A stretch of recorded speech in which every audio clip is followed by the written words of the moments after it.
Hey guys, tonight, we're diving into the bone-chilling world of the Vikings, where you're about to face the coldest nights of the year in a frozen Norse wilderness. Picture this: the wind howls like a pack of wolves, snow piles high enough to bury your boots, and the sun barely peeks over the horizon for a measly few hours. You're out there wrapped in furs, your breath clouding in the frigid air, wondering how anyone survives this icy hellscape. Spoiler alert, you probably won't survive this without some serious Viking know-how. So before you get comfortable, take a moment to like the video and subscribe, but only if you genuinely enjoy what I do here. Drop a comment with your location and local time. I'm curious where you're listening from as we hunker down for this frosty tale. Now dim the lights, maybe turn on a fan for that soft background hum, and let's ease into tonight's journey together. You're standing in a Viking village late autumn as the first brutal cold snaps hit. The air stings your face, and the ground crunches underfoot with early frost. Winter in Scandinavia around the 9th century isn't just a season, it's a battle. Historical records like the Anglo-Saxon Chronicle note Viking raids slowing in winter, proof they hunkered down to endure the cold. The sun dips lower each day, and soon you'll barely see it. Darkness will rule for months, and temperatures can plummet to negative double digits. Your job: survive the opening nights when the cold first sinks its teeth in. The Vikings didn't have electric heaters or insulated parkas. They relied on grit, community, and clever tricks. You're not alone. Thankfully, your clan's got your back. The village is a cluster of longhouses, their sod roofs dusted with snow smoke curling from chimneys. You trudge toward one, your boots sinking into slush. The longhouse is your lifeline, but don't get too cozy. Inside, it's smoky, cramped, and smells like wet wool and livestock. You're sharing space with a dozen people plus goats and chickens, all generating heat. A quirky tidbit: some Vikings reportedly let cows sleep near the hearth, believing their breath warmed the air. Gross, maybe. Effective, definitely. You pause at the door, feeling the wind claw at your back. Historians still argue whether Vikings prioritized insulating their homes or just toughed it out with sheer willpower. Some sagas suggest they packed walls with moss, while others hint they leaned on fires and furs. Either way, you're about to learn their ways. First, you notice the fire pit in the center of the longhouse, the heart of survival. It's already blazing, but keeping it alive is a full-time job. You grab a log from the pile pine because it burns hot and toss it in. Sparks dance, and the warmth kisses your frozen fingers. But here's the kicker: wood is scarce. You can't just chop down the whole forest. It's a finite resource, and you're competing with neighbors. So you learn to ration. You're also burning dry dung, yep, cow poop, because it's free and surprisingly effective. It smells like a barnyard nightmare, but you're not complaining when your toes start thawing. You smirk, thinking of your modern thermostat back home. Good luck explaining this to your smart home assistant, you mutter. The cold isn't just outside. It creeps through cracks in the timber walls. You stuff them with rags and straw, but it's a losing battle. Your clan's already planning for the darkest months, when the cold turns deadly. You're learning to move fast, think smart, and lean on each other. The women are spinning wool, the men sharpening tools, and the kids are hauling kindling.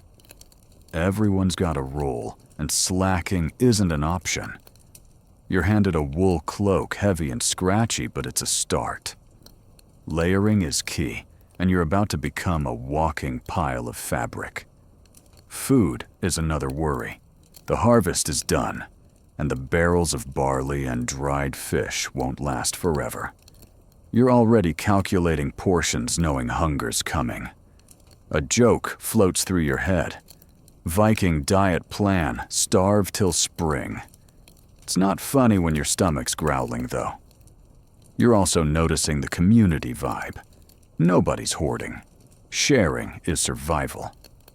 The clan's matriarch, a grizzled woman with eyes like steel, portions out tonight's meal, flatbread, and a thin fish stew. You're grateful even if it's bland. The nights are long and boredom is a real enemy. You're not streaming shows or scrolling X. You're stuck with stories and songs. An old man starts chanting a saga about Thor smiting frost giants. It's cheesy, but it lifts your spirits. You're starting to get it. Vikings didn't just survive the cold. They outsmarted it. They turned harsh nights into a test of endurance, bonding over firelight and shared struggle. You're not just fighting the weather. You're fighting despair. As you settle near the fire, you feel the weight of the season ahead. The cold's only getting worse, and these opening nights are just a warm-up. You're learning to respect the Vikings' resilience, their ability to stare down winter and laugh. Another joke pops up. What's a Viking's favorite weather? Anything that doesn't kill them. You chuckle, but it's true. Survival here is a mindset, and you're starting to catch on. The fire crackles, and you pull your cloak tighter. You're not warm, but you're alive. The clan's chatter fades as sleep creeps in, and you realize this is just the beginning. Tomorrow, you'll face new challenges, more cold, less food, and the endless dark. But for now, you're holding on, learning the Viking way one freezing night at a time. You're waking up inside the Viking longhouse, your breath visible in the dim, chilly air. The fire's down to embers, and the cold has snuck in overnight, nibbling at your fingers. You're not out in the open, thank the gods, but this smoky, crowded shelter is your world now. The longhouse is the Vikings' fortress against winter's wrath, and you're about to learn why it's both a haven and a headache. You roll off the straw-covered bench where you slept, wedged between a snoring uncle and a restless goat. Your back aches, and you're pretty sure you smell worse than the livestock. Welcome to cozy Viking life. The longhouse is a marvel of practical design built to withstand the Norse climate.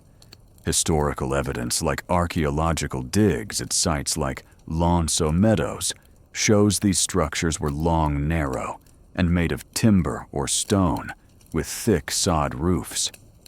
They trapped heat and blocked wind, but they weren't exactly five-star hotels. You're in one now, maybe 60 feet long, with a dirt floor and a single room for everyone, people, animals, and all their chaos. The walls are wood layered with turf for insulation, but drafts still sneak through. You're learning fast, staying warm is a group effort. You shuffle toward the fire pit, the heart of this place. It's central, so heat spreads evenly, but the smoke, it's a nightmare. There's no chimney, just a hole in the roof, and the air's thick with haze. Your eyes sting, and you're coughing like you've smoked a pack of Viking cigars.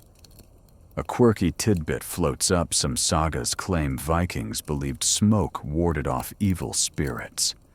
You're not buying it, but you're too busy blinking away tears to argue. Historians still argue whether longhouses were deliberately smoky to preserve food hanging in the rafters, or if it was just poor ventilation. Either way, you're living in a haze. You grab a stick to poke the fire, coaxing it back to life. The clan's already stirring women, knead dough kids, chase a chicken, and an old man sharpens an axe. Everyone's got a job, and yours is to haul in more firewood. You step outside, and the cold slaps you like an angry frost giant. The snow's deeper now, crunching under your boots as you trudge to the woodpile. You're carrying armfuls of pine and birch, cursing the weight. Back inside, you stack it carefully. Wood's precious, and wasting it earns you glares. The longhouse's layout is clever, but cramped. Benches line the walls, doubling as beds. You're sleeping on one stuffed with straw and covered with furs. It's not a memory foam mattress, and you're pretty sure a rock would be comfier. Storage is everywhere. Barrels of grain-dried fish and tools hang from beams. The animals penned at one end add warmth, but also noise and stink. You're starting to appreciate the chaos, though. It's alive, buzzing with purpose. You joke to yourself, Vikings invented open-plan living and open-plan smells. The roof is your next lesson. It's sod layered thick to keep heat in, but it leaks when the snow melts. You're handed a wooden bucket to catch drips, and you're not thrilled. The clan's matriarch, the one with the steel eyes from last night, barks at you to stop whining. She's right, complaining won't keep you warm. You're noticing how everyone pitches in. The kids sweep the floor, the men repair a cracked beam, and the women weave wool. It's a machine, and you're a cog. Food's cooking now, and the smell of barley porridge makes your stomachs growl. You're handed a wooden bowl, and it's not much, just a scoop of mush and a strip of dried cod. You're hungry, but you're learning to savor every bite. The clan eats together, sitting on the benches, passing a horn of weak ale. It's not a feast, but it's fuel you're starting to get. The Viking mindset, survival is about small wins, like a warm meal or a dry corner to sleep in. The longhouse isn't just a shelter, it's a social hub. You're chatting with a burly guy named Bjorn, who's carving a wooden spoon. He tells you about last winter, when a blizzard buried the door, and they dug out with shovels made of bone. You're impressed, but you're also wondering how you'll survive this. Bjorn laughs, saying cold builds character or kills you. You force a chuckle, but you're not sure it's a joke. The smoke's getting to you again, and you step outside for air.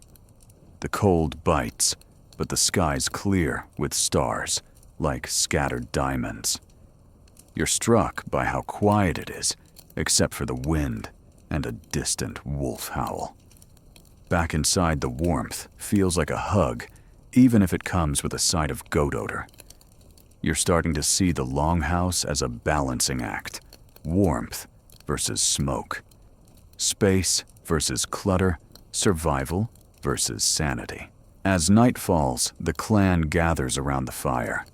An old woman starts a story about a hero who wrestled a bear. You're hooked, forgetting the cold for a moment. The longhouse is more than walls and a roof. It's the glue holding this clan together. You're learning to love its flaws even as you cough through another cloud of smoke. Another joke pops up, Viking interior decorators specializing in soot and chaos. You grin, settling onto your bench, pulling a fur over your shoulders. Sleep's coming, but you're already dreading tomorrow's chores. The longhouse is your shield, but it's not enough on its own. You're starting to respect the Vikings' ability to make this work, to turn a smoky shack into a home. The fire crackles, and you drift off dreaming of warmer days, knowing you've got months of cold ahead. You're crouched by the longhouse fire pit, the flickering flames, your lifeline in this frozen Viking world. The cold outside is a beast clawing at the walls, but here, the fire keeps it at bay. You're learning the sacred art of tending the hearth, a job that's equal parts skill, obsession, and prayer. The fire isn't just warmth, It's survival cooking, and the glue holding your clan's spirits together. You're not just tossing logs on a pile, you're mastering a ritual that's been passed down for generations, one that keeps the darkness from swallowing you whole. The Vikings knew fire was their edge against winter. Archaeological finds like charred hearths at sites like Jorvik show central fire pits were the heart of every longhouse burning day and night. You're staring at yours. Now, a shallow stone-lined trench glowing with embers. The flames are low, and you're nervous, let it die, and the cold will creep in fast.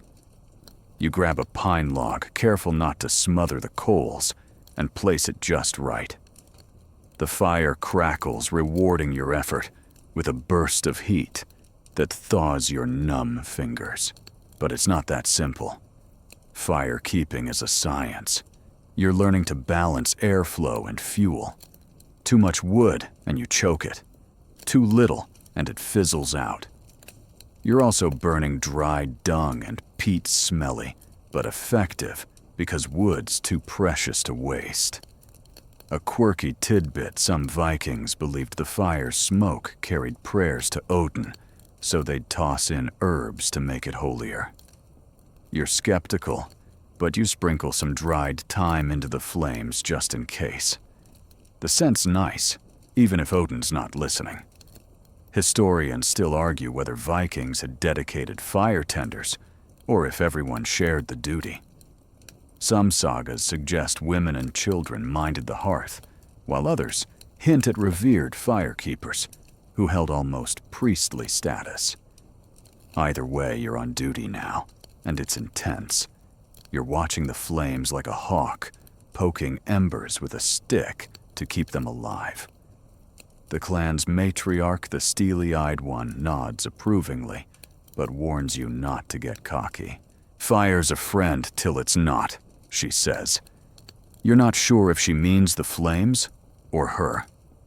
The longhouse is smoky, as always, and your throat's raw. You're starting to see why the Vikings were so tough. Living like this builds grit. The fire's warmth spreads, but it's uneven. The benches near the pit are toasty, but the corners are chilly, and you're dodging drafts from the walls. You're also cooking tonight's meal. A pot of barley stew simmers over the flames, and you're stirring it with a wooden spoon. It's not gourmet, but it's hot, and that's what matters. You joke to yourself, Viking Michelin star doesn't freeze your teeth. Keeping the fire going means constant work. You're hauling fuel from the pile outside your boots, crunching through fresh snow. The cold bites your face, and you're cursing the wind as you lug back an armful of logs. Inside, you're stacking them carefully wet. Wood smokes too much, and you're already coughing like a chimney sweep. You're also learning to bank the fire for night piling ashes over embers to keep them smoldering till morning. It's a trick that saves fuel, but you're paranoid. It'll go out while you sleep. The clan relies on this fire for more than heat. It's where they gather, where stories are told, where fights are settled. You're noticing how it draws people in like moths to a flame. Bjorn, the spoon carver from yesterday, is here, whittling by the light. He tells you about a winter when the fire died, and they nearly froze before a neighbor shared their coals.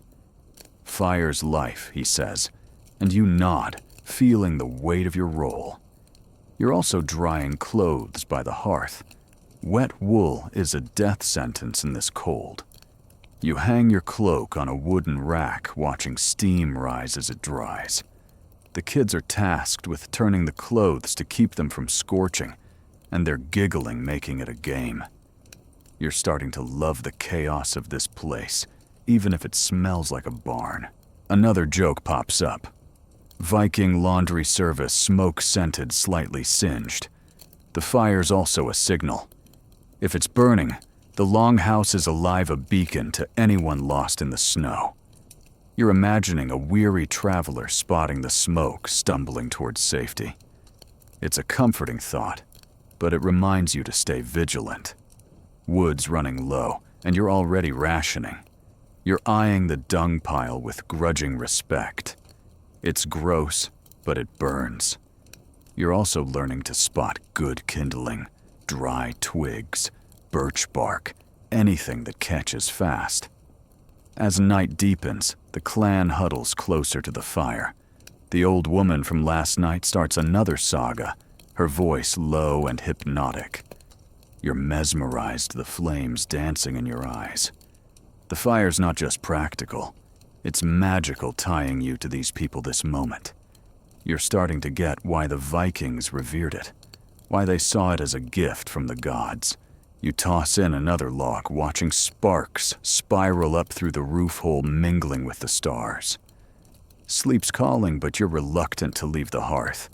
You bank the fire, piling ashes carefully, whispering a half-joking prayer to keep it alive. "Don't let me down, buddy," you mutter, patting the stones. The longhouse is quiet now, save for the fire's soft crackle and the occasional snore. You settle onto your bench, pulling furs tight, feeling the fire's lingering warmth. You're learning the Viking way, one flame at a time. The cold's still out there waiting, but for now, you've got this. The fire's your shield, your comfort, your hope. You drift off dreaming of embers and gods, knowing tomorrow you'll do it all again. You're standing in the longhouse, the fire's warmth battling the chill seeping through the walls, but it's not enough.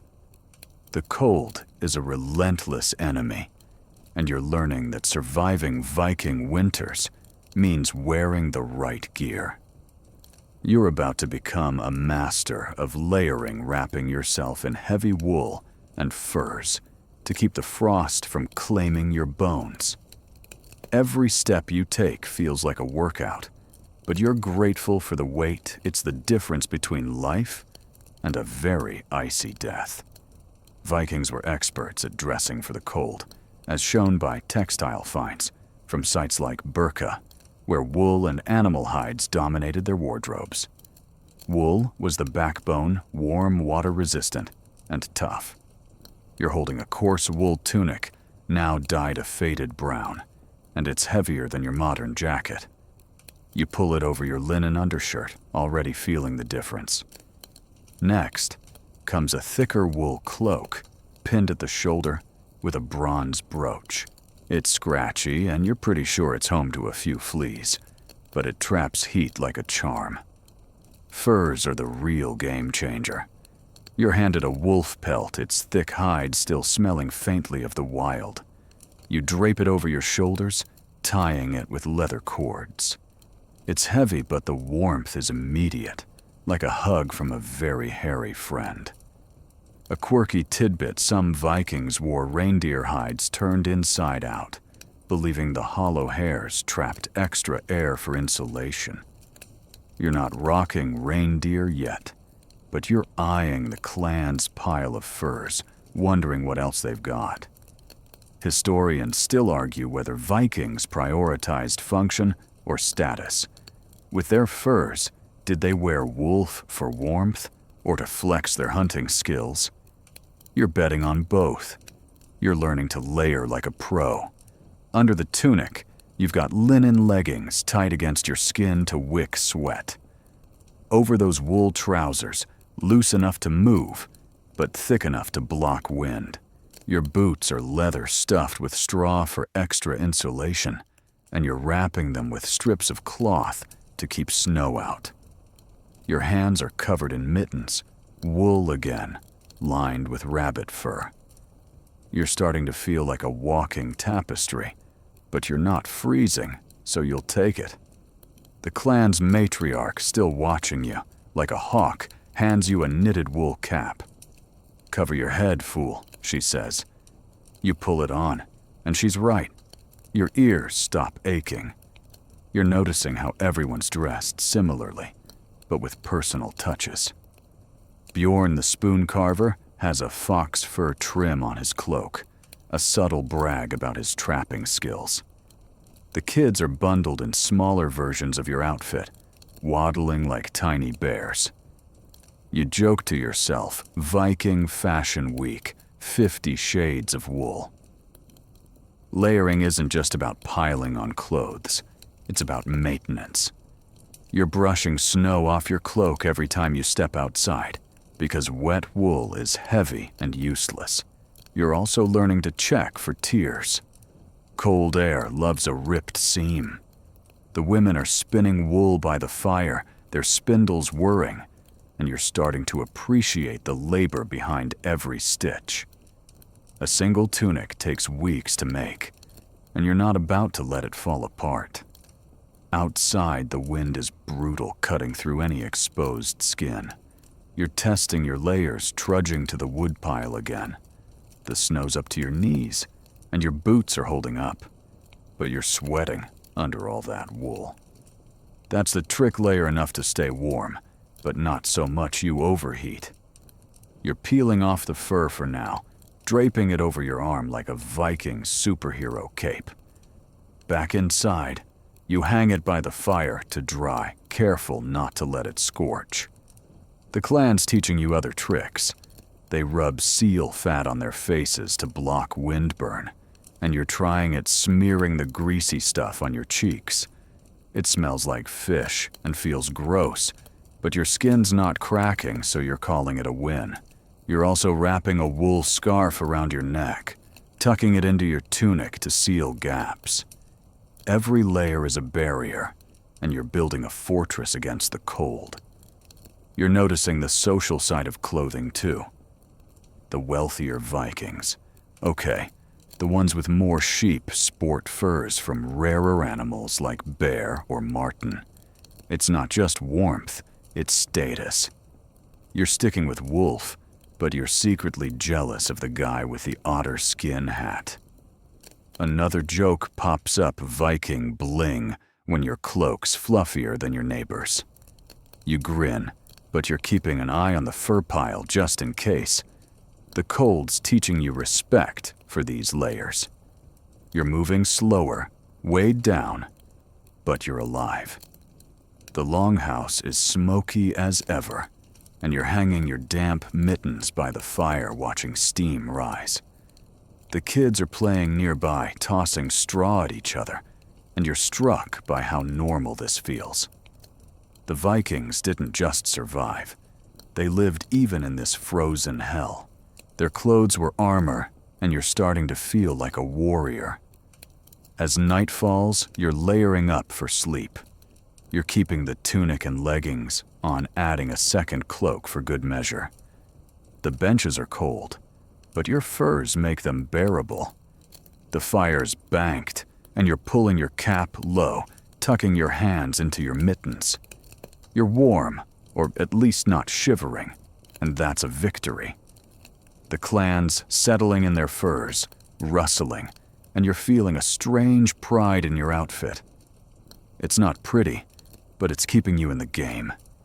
You're drifting off the fire's crackle, fading, and you're thinking about tomorrow. The cold's not letting up, and you'll need every layer you've got. You're starting to get the Viking mindset. Survival is about preparation, not luck. You're wrapped in wool and fur, a walking cocoon ready for whatever winter throws next. Another joke slips in Viking bedtime when you're too layered to roll over. You smirk, nestling into your furs, dreaming of warmth and wolves. You're crouched in the longhouse, the fire casting shadows on the timber walls, but your stomach's growling louder than the wind outside. Winter's grip is tightening, and you're learning the hard way that surviving the coldest nights means mastering the art of food rationing. The harvest is long gone, and the barrels of barley, dried fish, and pickled roots in the corner are all that stand between you and hunger. You're not just eating to fill your belly, you're strategizing, calculating every bite to stretch supplies through the endless dark. Vikings were pros at food preservation, as shown by archaeological finds like those at Hedeby, where pits of smoked fish and fermented grains were unearthed. You're staring at the clan's stores, now wooden barrels and woven baskets lined up against the wall, guarded like treasure. There's barley for porridge-dried cod that's hard as leather, and a few cabbages pickled in brine. It's not a buffet, but it's life. You're helping the matriarch, the steely-eyed woman who runs this place, portion out tonight's meal. She's slicing a fish with a knife so sharp it could shave a bear, and you're trying not to drool. Rationing is a science. You're learning to count heads 12 people plus 2 kids who eat half portions and divide the food accordingly. Tonight, it's a scoop of barley porridge and a strip of cod per person, with a spoonful of pickled cabbage for flavor. You're hungry, but you're not complaining. The matriarch's glare is scarier than the cold. A quirky tidbit, some Vikings reportedly chewed on dried seaweed to curb hunger, believing it swelled in the stomach. You're offered a piece, and it tastes like salty shoe leather, but you're desperate enough to try it. Historians still argue whether Vikings planned their rations by season or just winged it, hoping for early thaws. Some sagas suggest they used tally sticks to track supplies, while others hint at a more chaotic eat till it's gone approach. Either way, you're sticking to the matriarch's plan. She's got a system marking barrels with notches to track what's left. You're impressed, but also nervous. Those notches are adding up fast, and it's only midwinter. You're helping cook, now stirring a pot of porridge over the fire. The barley's coarse, and you're adding a pinch of salt, a luxury that makes the clan grumble about trade costs. The cod soaking in a bucket to soften it, and you're breaking it into chunks. The cabbage is tangy, almost too sour, but it cuts through the blandness.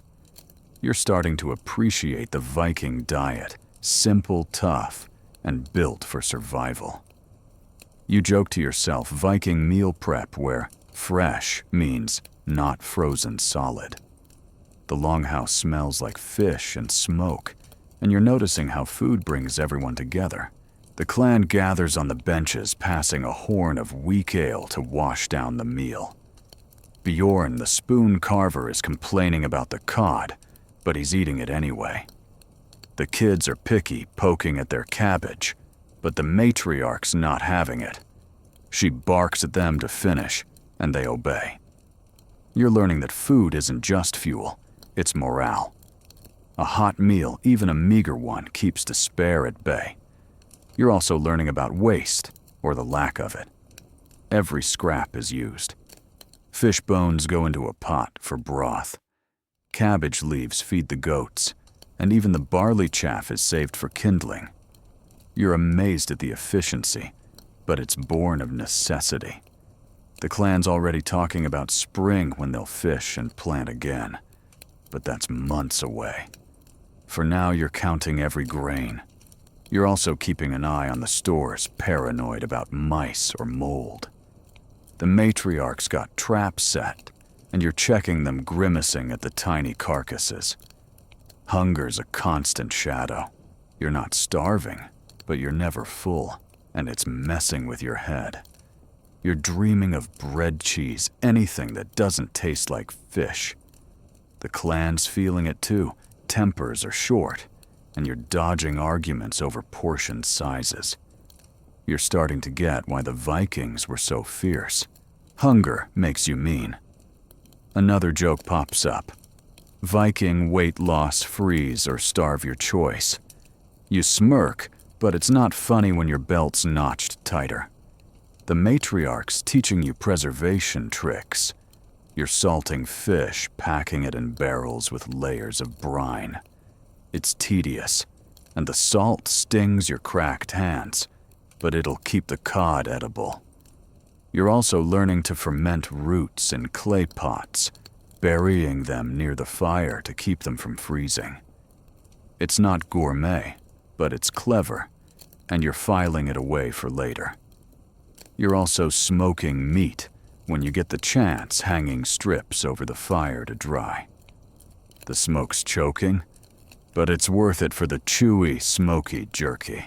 As night falls, the clan eats in silence, savoring every bite. The fire's low, and you're banking it carefully, remembering your fire-tending lessons. The food's gone fast, and you're licking your bowl, not proud, but not ashamed either. The kids are asleep, curled in furs, and the adults are whispering about the stores. You're catching words like hunting and ice fishing, and you're realizing the rations won't hold without extra effort. It's a sobering thought, but you're not panicking yet. You're settling onto your bench, pulling your wolf pelt tight, the wool layers beneath it scratching your skin. The longhouse is quiet, save for the fire's crackle and the wind's howl outside. You're thinking about the food, the notches on the barrels, the months ahead. The Vikings didn't just survive this. They thrived, turning scarcity into strength. You're starting to respect their grit, their ability to make a handful of barley feel like a feast. Another joke slips in. Viking potluck, bring your own fish, or don't come. You chuckle softly, drifting off, dreaming of full bellies and spring. You're huddled in the longhouse, the fire's glow barely holding back the icy darkness pressing against the walls. The cold is a living thing sneaking through every crack, and you're learning that surviving Viking winters means getting cozy, really cozy, with your clan and even the livestock. Sharing body heat is a survival tactic, and you're about to become part of a human-animal heat machine, packed tight in this smoky, crowded space. It's weird it's warm, and it's the only way you're making it through these brutal nights. Vikings leaned hard on communal living to beat the cold, as seen in archaeological evidence from sites like Raibo, where longhouses were designed to cram people and animals together for warmth. You're in the thick of it now, squeezed onto a bench with your clan 12 humans, plus goats, chickens, and a couple of cows at the far end. The air smells like wool sweat and barnyard, but the heat radiating from all these bodies is keeping you alive. You're wedged between Bjorn, who's snoring like a bear, and a kid who keeps wiggling. It's not comfy, but it's effective. Body heat is a resource, and the Vikings milked it for all it was worth. You're noticing how the longhouse is laid out to maximize warmth. The benches where you sleep are packed close, so everyone's sharing heat like a human radiator. The animals penned near the fire add their own warmth. Cows and goats are basically furry furnaces. A quirky tidbit, some Viking sagas mention sleeping with dogs for extra heat, claiming their loyalty warmed both body and soul. You're eyeing a scruffy hound curled nearby, tempted to invite it over, but it's already claimed by a kid. Historians still argue whether Vikings deliberately mixed humans and animals for warmth, or if it was just practical space sharing.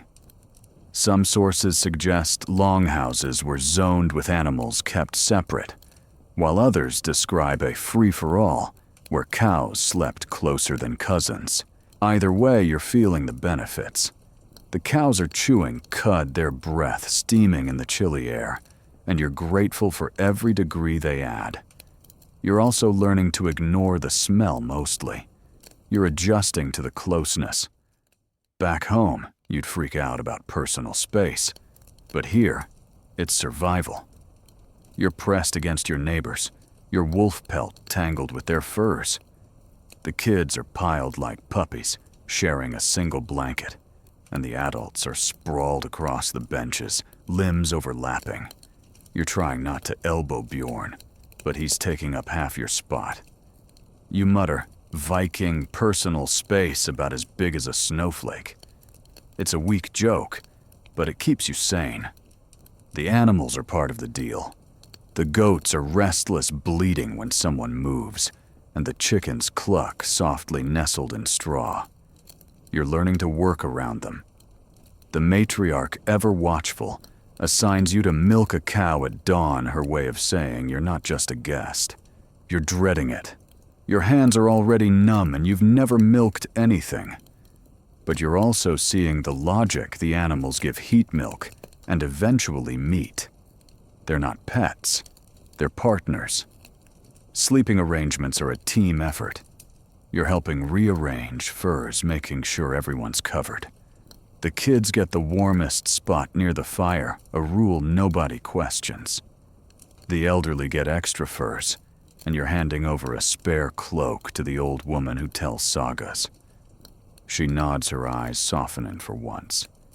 You're starting to feel the clan's rhythm. Everyone gives, everyone takes, and somehow it works.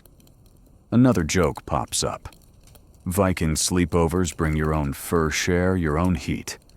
The closeness isn't just physical, it's emotional. You're chatting with a woman named Astrid, who's braiding a kid's hair. She tells you about a winter when the clan survived a blizzard by piling together under every fur they had. We were warm, but I couldn't move for days, she laughs. You're starting to get it. This isn't just about heat, it's about trust. You're relying on these people and they're relying on you. It's humbling and a little scary. You're also learning to manage the chaos. The animals need feeding, and you're tossing hay to the goats, trying not to trip over a chicken. The kids are tasked with cleaning the pens, and they're grumbling, but it keeps the longhouse livable. You're noticing how the clan rotates sleeping spots to share the best warmth. Tonight you're closer to the fire, and you're grateful even if it means more smoke in your lungs. As night deepens, the clan settles in. The fire's banked, and you're pulling your pelt tight, your body pressed against others for warmth.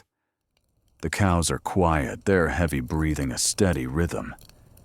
You're feeling the heat now, a collective glow that makes the cold outside feel distant. The longhouse is a cocoon, and you're part of it, woven into this messy, warm web of life. Another joke slips in. Viking heating plan, hug a cow, curse a goat. You're drifting off the clan's breathing, syncing with yours. The kids are snoring, the hounds curled at your feet, and even Bjorn's snores feel comforting. You're thinking about the Vikings' genius, how they turned a crowded, smelly longhouse into a fortress of warmth. The cold's still out there waiting, but for now, you're safe, surrounded by bodies and furs. You're learning to love this closeness, this shared fight against winter. Sleep comes heavy and warm, and you dream of fires and fur, knowing you're not alone. You're settled by the longhouse fire, the glow paint in your clan's faces, as the wind howls outside, a reminder of the endless winter night. The cold is merciless, and with the sun barely showing its face, the darkness feels like it's swallowing you whole. To keep despair at bay, you're diving into the Viking tradition of storytelling by firelight, where sagas of gods, heroes, and monsters breathe life into these long, frozen hours. You're not just listening, you're clinging to every word, letting the tales warm your soul as much as the fire warms your hands. Storytelling was a cornerstone of Viking culture, as evidenced by the Poetic Edda, a collection of oral tales later written down, filled with myths and heroics. You're surrounded by your clan, now their furs pulled tight, eyes fixed on the old woman who's spinning tonight's saga. Her voice is low, almost a whisper, weaving a tale of Thor battling a frost giant. The fire crackles in rhythm, and you're hooked, the cold forgotten for a moment. These stories aren't just entertainment. They're survival, keeping the clan's spirits high when the night feels eternal. You're noticing how the longhouse transforms into a stage. The benches are packed, kids nestled in laps, and even the goats seem to listen, their bleating hushed. The old woman's hands gesture wildly, mimicking Thor's hammer swing, and you're half convinced the giant's out there in the snow. A quirky tidbit: some Vikings believed storytelling could summon luck, and Skald's professional poets were as valued as warriors. You're no Skald, but you're tempted to try a tale, if only to earn a nod from the matriarch who's watching from the shadows. Historians still argue whether Viking sagas were pure fiction or rooted in real events, blurred by centuries of retelling. Some say Thor's battles symbolized nature's chaos, while others think they were inspired by actual chieftains. Either way, you're loving the drama. The old woman shifts to a new story about Freya's golden tears, and you're drawn into her words, the fire's glow making her face look ancient and wise. You're learning that sagas are glue, binding the clan through shared myths and laughter. You're trying to stay comfy, but the bench is hard, and Bjorn's elbow is digging into your side. You shift, pulling your wolf pelt tighter, and catch Astrid the hair braider, mouthing the story's words she's heard it 100 times. The kids are wide-eyed, gasping when Freya outwits a troll. You're starting to see why these tales matter. They're a distraction from hunger cold and the dwindling barrels in the corner. You joke to yourself. Viking Netflix, same story. New Skald, no buffering. The fire needs tending, and you're tasked with adding a log. You move carefully, not wanting to break the spell. The pine catches fast sparks, dancing up through the roof hole, and you're back on the bench, the saga pulling you in. The old woman's voice dips, describing a frozen river where Freya's tears turned to amber. You're imagining it, the ice glinting under starlight, and you're almost warm just picturing it. The clan's quiet, save for a kid whispering to his sister, and you're struck by how alive this feels. Storytelling isn't just for fun, it's practical. You're learning clan history through these tales. Who married, which ancestor killed a rival, why your village hates the one across the fjord. It's like a living archive, and you're soaking it up. The old woman throws in a lesson about respecting the gods, and you're nodding even if you're not sure you believe in Odin. The matriarch catches your eye, and you're pretty sure she's testing you. You're keeping up barely. You're also noticing the kids' role. They're not just listeners. They're learning to tell stories, too. A boy maybe 10 pipes up with a short tale about a clever fox. It's clumsy, but the clan cheers, and you're clapping along, impressed by his guts. You're starting to get the Viking way. Everyone contributes, even the little ones. Another joke pops up. Viking open mic night. Bring your saga, dodge the goats. You smirk, but you're loving the vibe. The stories keep coming, each one wilder than the last. The old woman tells of a sea serpent that guards a fjord, and you're picturing its scales glinting under the aurora. The clan's sharing ale, now passing a horn, and you take a sip, weak, but it warms your chest. You're feeling connected, like you're part of something bigger. The sagas are a bridge, linking you to ancestors who faced the same cold, the same dark. You're not just surviving, you're carrying their legacy. As the night drags on, the tales slow, the old woman's voice softening. She's wrapping up with a quiet story about a wanderer who finds home by following the stars. It's less epic, but it hits hard, reminding you of the spring you're all dreaming of. The fire's low, and you're banking it, the embers glowing like tiny suns. The clans settling in furs, rustling, and you're pulling your pelt tight, the bench creaking under you. You're thinking about the stories, how they've kept you going. The cold's still out there, the barrels are still shrinking, but for now, you're warm, not just from the fire, but from the clan's shared spirit. You're starting to respect the Vikings' genius, turning words into weapons against despair. Another joke slips in Viking therapy sagas, Isle, and a side of smoke. You chuckle softly, nestling into your furs, the old woman's voice echoing in your head. Sleep's creeping in the longhouse, quiet, except for the fire's crackle and Bjorn's snores. You're dreaming of Thor's hammer and Freya's tears, the sagas weaving through your mind. The night's long, but you're not alone. Surrounded by your clan, their stories, their warmth. You're learning to love this ritual, this fire-lit escape from winter's grip. You drift off ready for tomorrow's tales, knowing they'll carry you through. You're sitting in the longhouse, the fire's glow a faint shield against the biting cold seeping through the walls. The endless winter nights stretch on, and with the food barrels dwindling, you're learning to fight boredom and keep your hands busy. The Vikings didn't just sit around waiting for spring. They crafted tools, weapons and trinkets from bone and wood, turning idle hours into productive ones. You're about to dive into this crafty world, carving away the dark, with every stroke of your knife keeping your mind sharp and your clan equipped.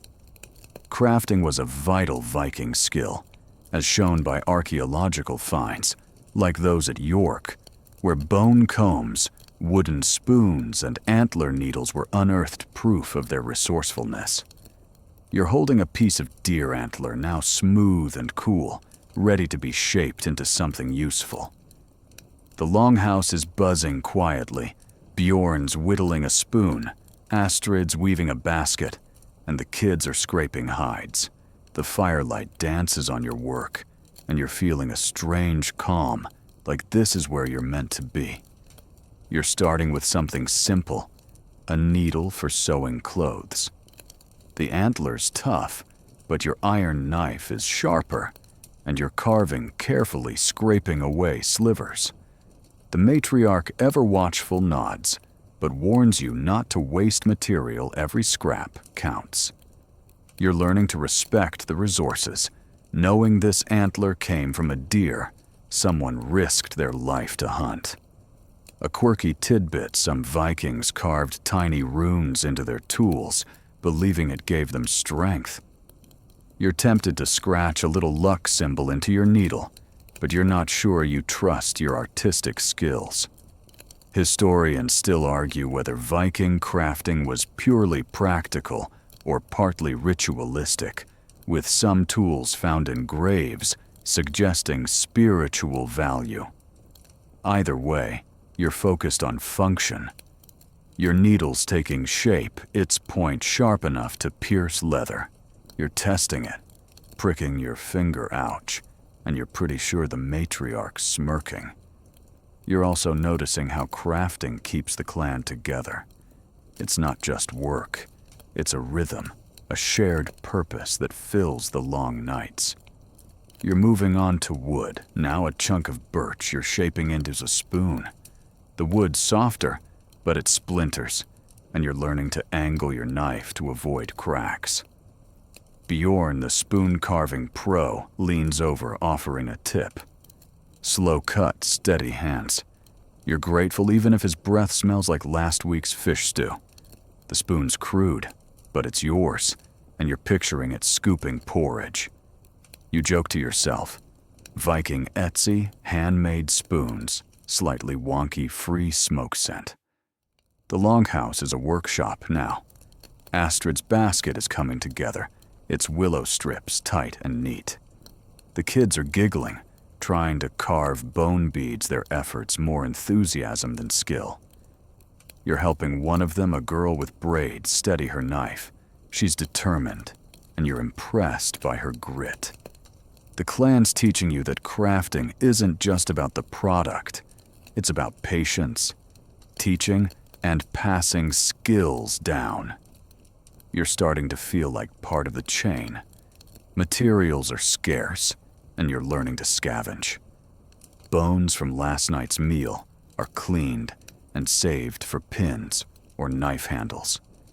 Wood's rationed, and you're eyeing the pile, knowing it's also fuel. You're even using scraps of leather cutting strips for cordage.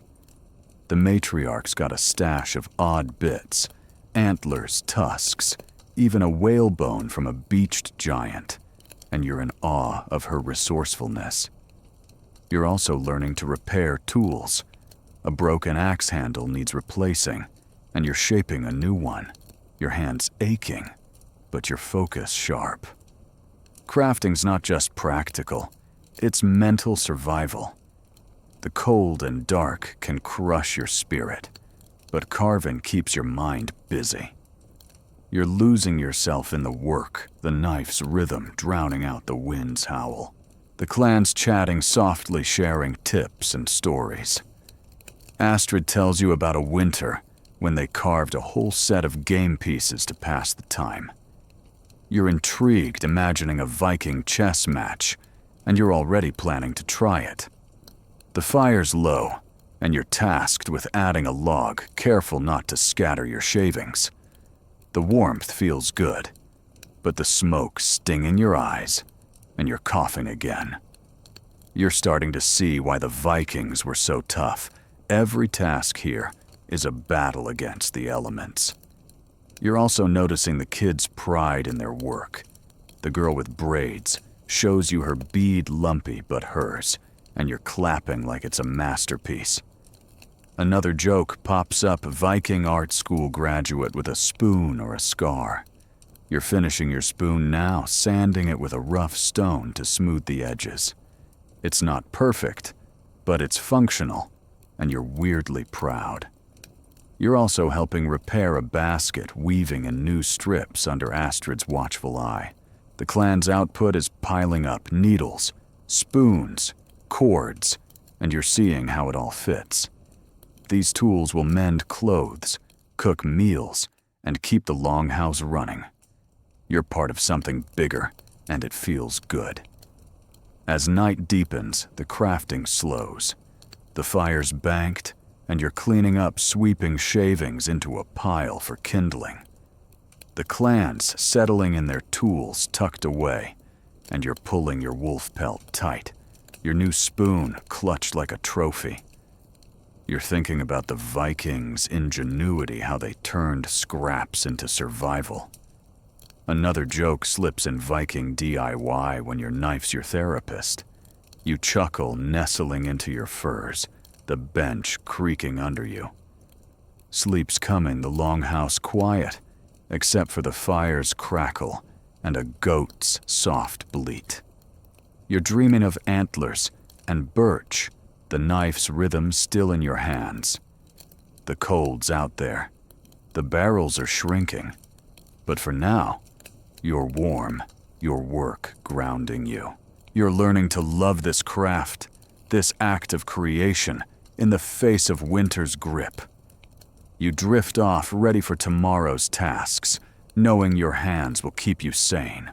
You're bundled in your wolf pelt, and wool layers the longhouse's smoky warmth, a distant memory as you step into the biting cold. The snow crunches under your boots, and the forest looms ahead, dark and silent under a star-streaked sky. Winter's stripped the land bare, but the clan's food stores are dangerously low, so you're joining a hunting party to track scarce game through these frozen woods. It's a risky mission, hunger's pushing you out, but the cold and wild beasts could end you. You're gripping a spear, your breath clouding, ready to learn the Viking art of hunting in snow. Hunting was a lifeline for Vikings, as shown by bone piles at sites like Staraya Ladoga, where deer, boar, and even bear Remains point to their skill in lean seasons. You're with Bjorn and two others, their faces grim under fur-lined hoods. The forest is a maze of snow-laden pines, and you're moving quietly, eyes scanning for tracks. The air's so cold it burns your lungs, and you're wishing you'd stayed by the fire. But the barrels back home are nearly empty, and a successful hunt could mean fresh meat for days. You're learning to read the snow. Bjorn points out faint hoofprints. Deer, maybe a small one. You're following the trail, your spear heavy but comforting. The Vikings didn't have rifles. They relied on spears, bows, and traps, plus a deep knowledge of the land. You're watching Bjorn set a snare, a loop of leather hidden under snow. A quirky tidbit: some Vikings reportedly used raven calls to lure predators, believing the birds were Odin's spies. You're half tempted to caw into the dark, but you're not sure you want a wolf answering. Historians still argue whether winter hunting was a desperate last resort or a planned strategy. Some sagas describe epic hunts for glory, while others hint at starvation driving men into the wild. Either way, you're feeling the stakes. The deer trail leads deeper, and you're trudging through knee-high drifts, your legs aching. Bjorn signals to stop fresh tracks and a snapped twig. You're holding your breath, heart pounding as you spot movement. A deer, thin but alive, nibbling bark. You're raising your spear, but Bjorn grabs your arm. "Wait," he whispers. "We need a clean shot." You're learning patience, a hunter's best weapon. The deer's wary ears twitching, and you're freezing in place, ignoring the cold creeping up your boots. The others are circling bows, ready, their movements silent. You're impressed, but also terrified. One wrong step, and the deer's gone. You're also watching for predators. Wolves and bears don't hibernate here, and you're not keen on becoming dinner. You joke to yourself, Viking food chain: hunt deer, dodge bears, prey hard. The deer bolts, and you're sprinting spear in hand, following Bjorn's lead. The snow slows you, and you're cursing your heavy furs. An archer looses an arrow, missing by inches, and you're pushing harder, branches snapping in your face. The deer's fast, but it's tired, and you're closing in. Bjorn hurls his spear, and it hits, not clean, but enough.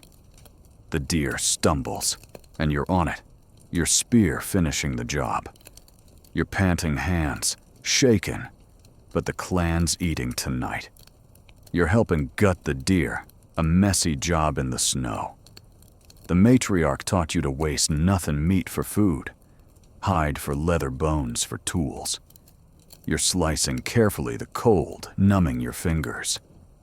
Bjorn's grinning, slapping your back, and you're feeling a rush of pride.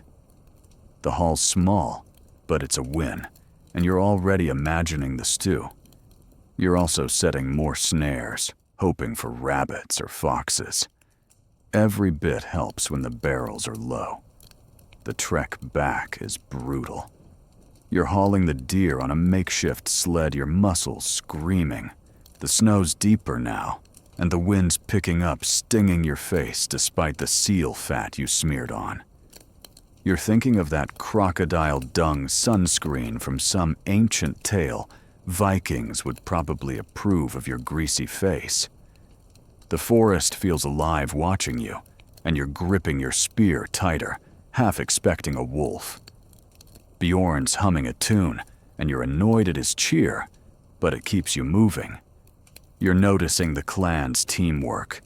The archers are scouting ahead, checking for tracks, while you and Bjorn drag the load. It's a system honed by years of surviving winters like this.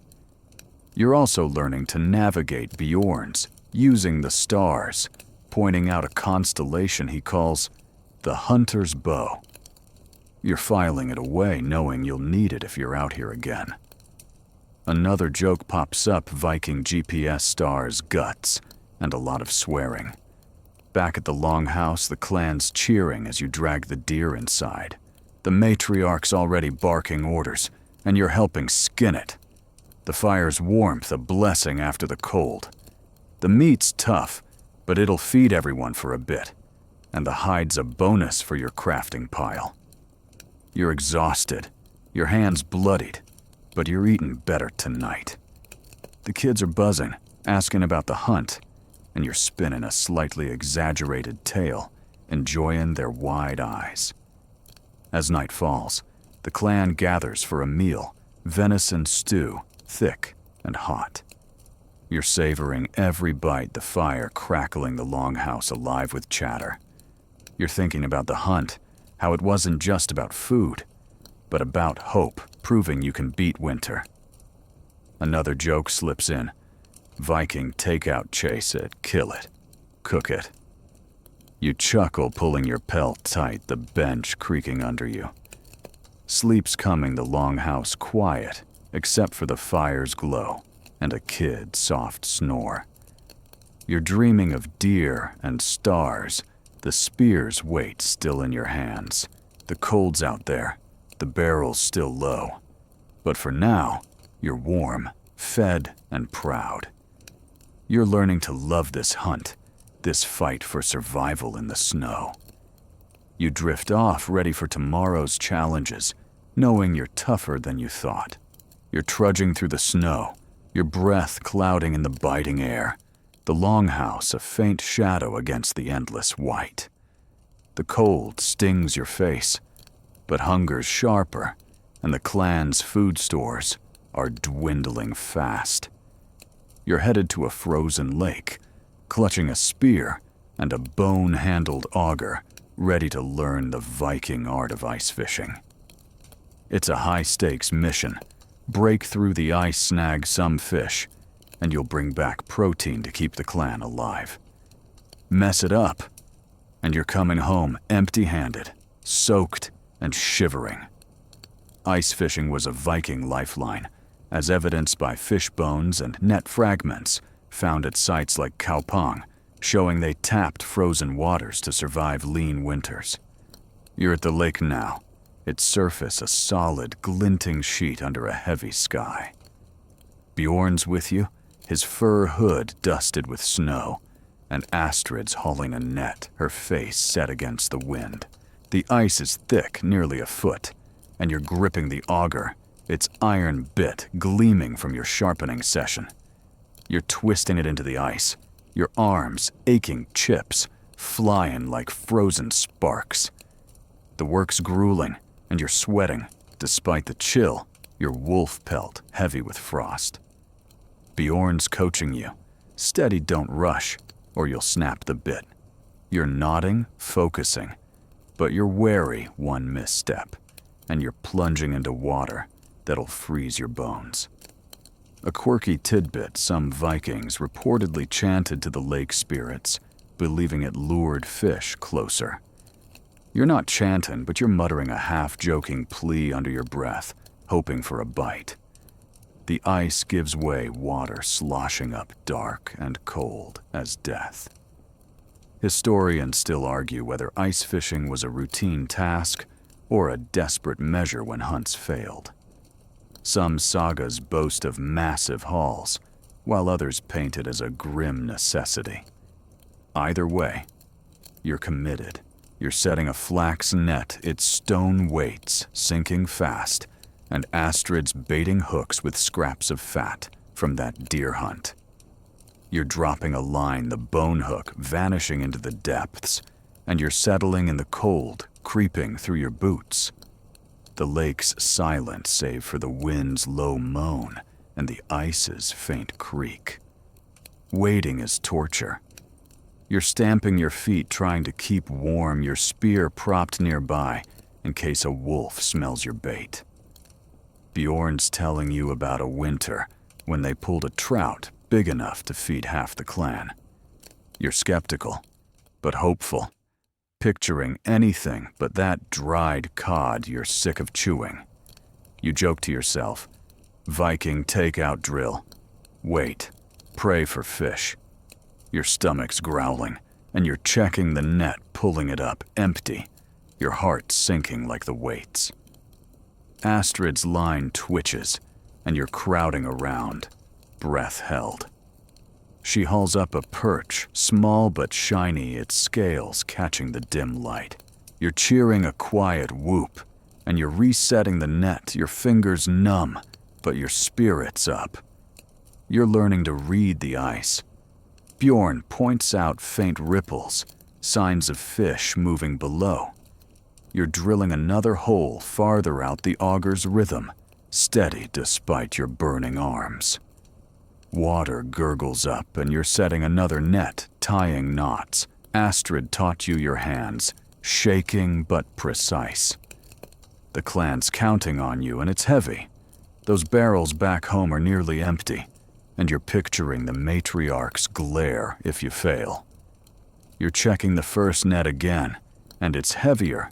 2 perch and a small trout flapping in the cold.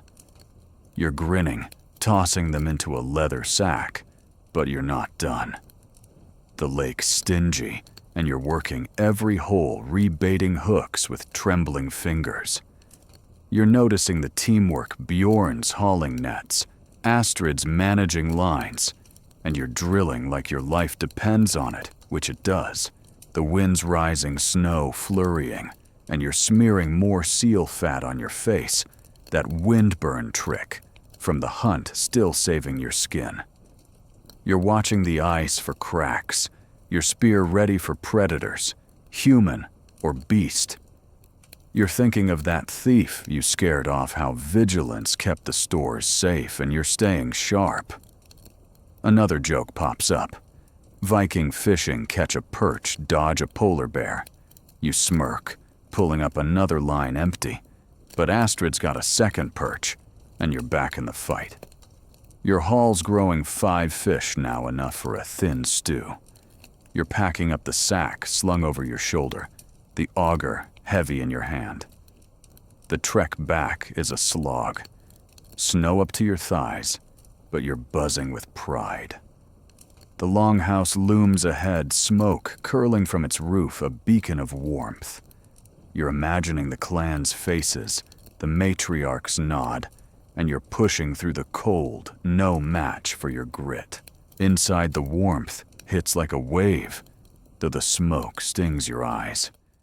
You're unloading the fish, the matriarch inspecting her, not a rare prize. The kids are crowding around asking about the lake, and you're spinning a tail, maybe stretching the trout's size. The fish are simmering now with barley, and a pinch of thyme from your herbal stash, the smell making your mouth water. You're savoring the moment, knowing this haul's a lifeline, like that snow wall you built, or the mead you brewed. As night falls, the clan gathers bowls of fish, stew passed around the fire crackling. You're tasting the broth, its warmth spreading, and you're thinking of the Vikings, how they turned ice into food, desperation into defiance. The barrels are still low, but tonight, you're fed your heart full. Another joke slips in Viking seafood, special frozen fingers, fresh catch. You chuckle, pulling your wolf pelt tight, the bench creaking under you. Sleep's creeping in the longhouse, quiet except for the fire's glow and a kid's soft hum. You're dreaming of icy lakes and silver fish, the auger's weight still in your hands. The cold's out there, but you're warm, your haul a small victory. You're learning to love this fight, this dance with winter's sting. You drift off, ready for tomorrow's challenges, knowing the lake's got more to give. You're back in the longhouse. The fire's glow, a weak defense against the creeping cold. But your stomach's warmer, thanks to that fish stew from the lake. The endless winter nights are grinding on, and with food so scarce, you're learning to lean on another Viking trick, to lift spirits, brewing mead. You're about to dive into the sticky, sweet world of fermenting honey, crafting a drink that's as much about morale as it is about warmth. The clans gathered their faces, hopeful, and you're stirring a pot, praying this batch doesn't turn into vinegar. Mead was a Viking staple, as shown by residue in drinking horns found at sites like Trelleborg, proving they fermented honey with herbs and fruits. You're standing by a clay pot now, its contents bubbling faintly, the air thick with a sweet yeasty smell. The matriarch's overseeing her steely eyes, tracking your every move. You're mixing honey traded at a steep cost last summer with water and a handful of dried bilberries. The clan's low on everything, but they've saved a precious jar of honey for this, a bet on its power to cheer you all up. Brewing's a gamble. You're stirring the mixture, watching bubbles form, and hoping the wild yeast in the air does its job. The matriarch's teaching you to skim foam, her voice sharp. Don't let it sour or you're drinking it alone. You're nodding, but you're nervous. Fermentation's tricky, and a bad batch means wasted honey. A quirky tidbit, some Vikings added spruce tips to mead, believing it kept evil spirits away. You're tossing in a few just in case, and the piney scent mixes with the honey, making your mouth water. Historians still argue whether mead was a daily drink or reserved for feasts and rituals. Some sagas describe chieftains guzzling it like water, while others suggest it was a rare treat, too costly for regular use. Either way, you're brewing for survival, not celebration. The clan's mood is low hunger's gnawing, and the cold's relentless.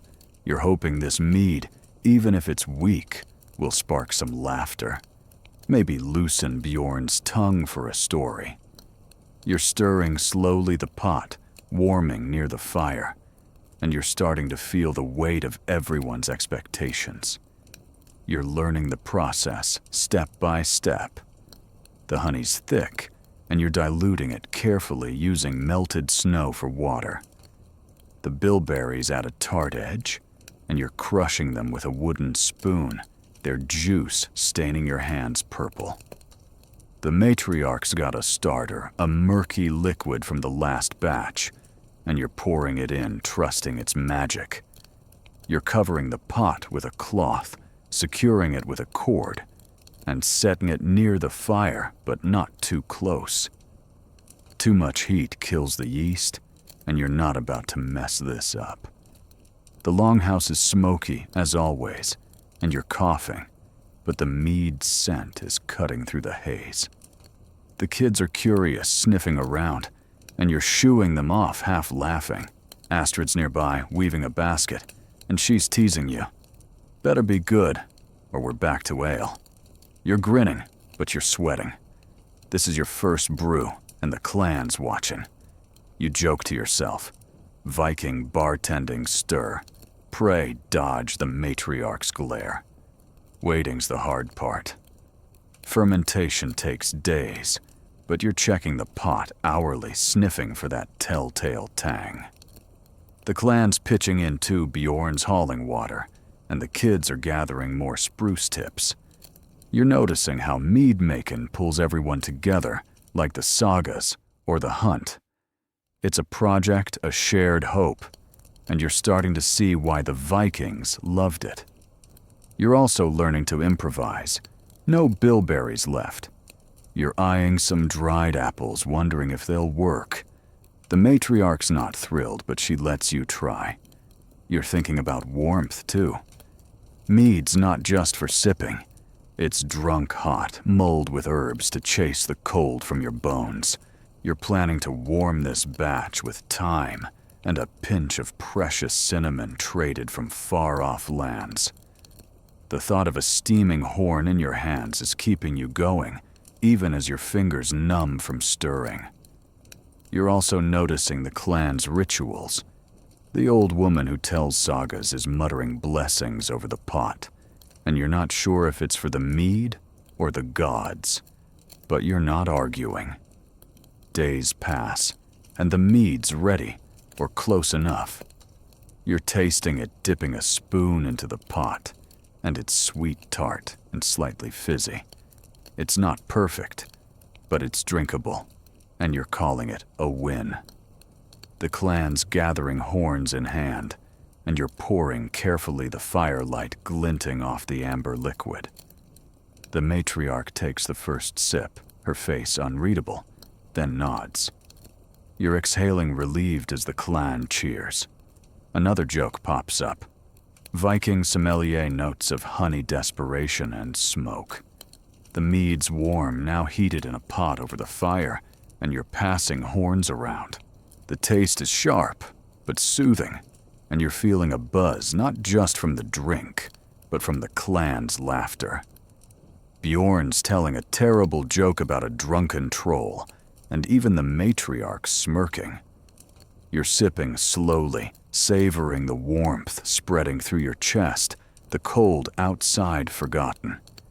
The kids get a diluted version, and they're giggling, pretending to be warriors. You're starting to love this moment, this shared spark in the dark. The longhouse is alive, the fire crackling, the mead loosening tongues. You're thinking about the Vikings, how they turned honey into hope, a drink into defiance against winter's grip. The barrels are still low, the cold's still waiting, but for now, you're warm, your clan smiling, and that's enough. Another joke slips in, Viking happy hour mead, and more mead. You chuckle, pulling your wolf pelt tight, the bench creaking under you. Sleep's creeping in the longhouse, quiet except for the fire's glow and a kid's soft hum. You're dreaming of honey and spruce, the pot's bubble still in your mind. The cold's out there, but you're warm, your heart full from the clan's joy. You're learning to love this brew, this sweet rebellion against the dark. You drift off, ready for tomorrow's fight, knowing mead's got your back. You're standing in the longhouse, the fire's warmth, battling the cold that seeps through the walls. But the darkness outside feels heavier than ever. Winter's at its peak, and the sun's absence is a weight on everyone's soul. The Vikings didn't just fight the cold, they fought despair. And one way was through rituals to coax the sun back. You're about to join the clan in a sacred sacrifice, a plea to the gods for light and warmth.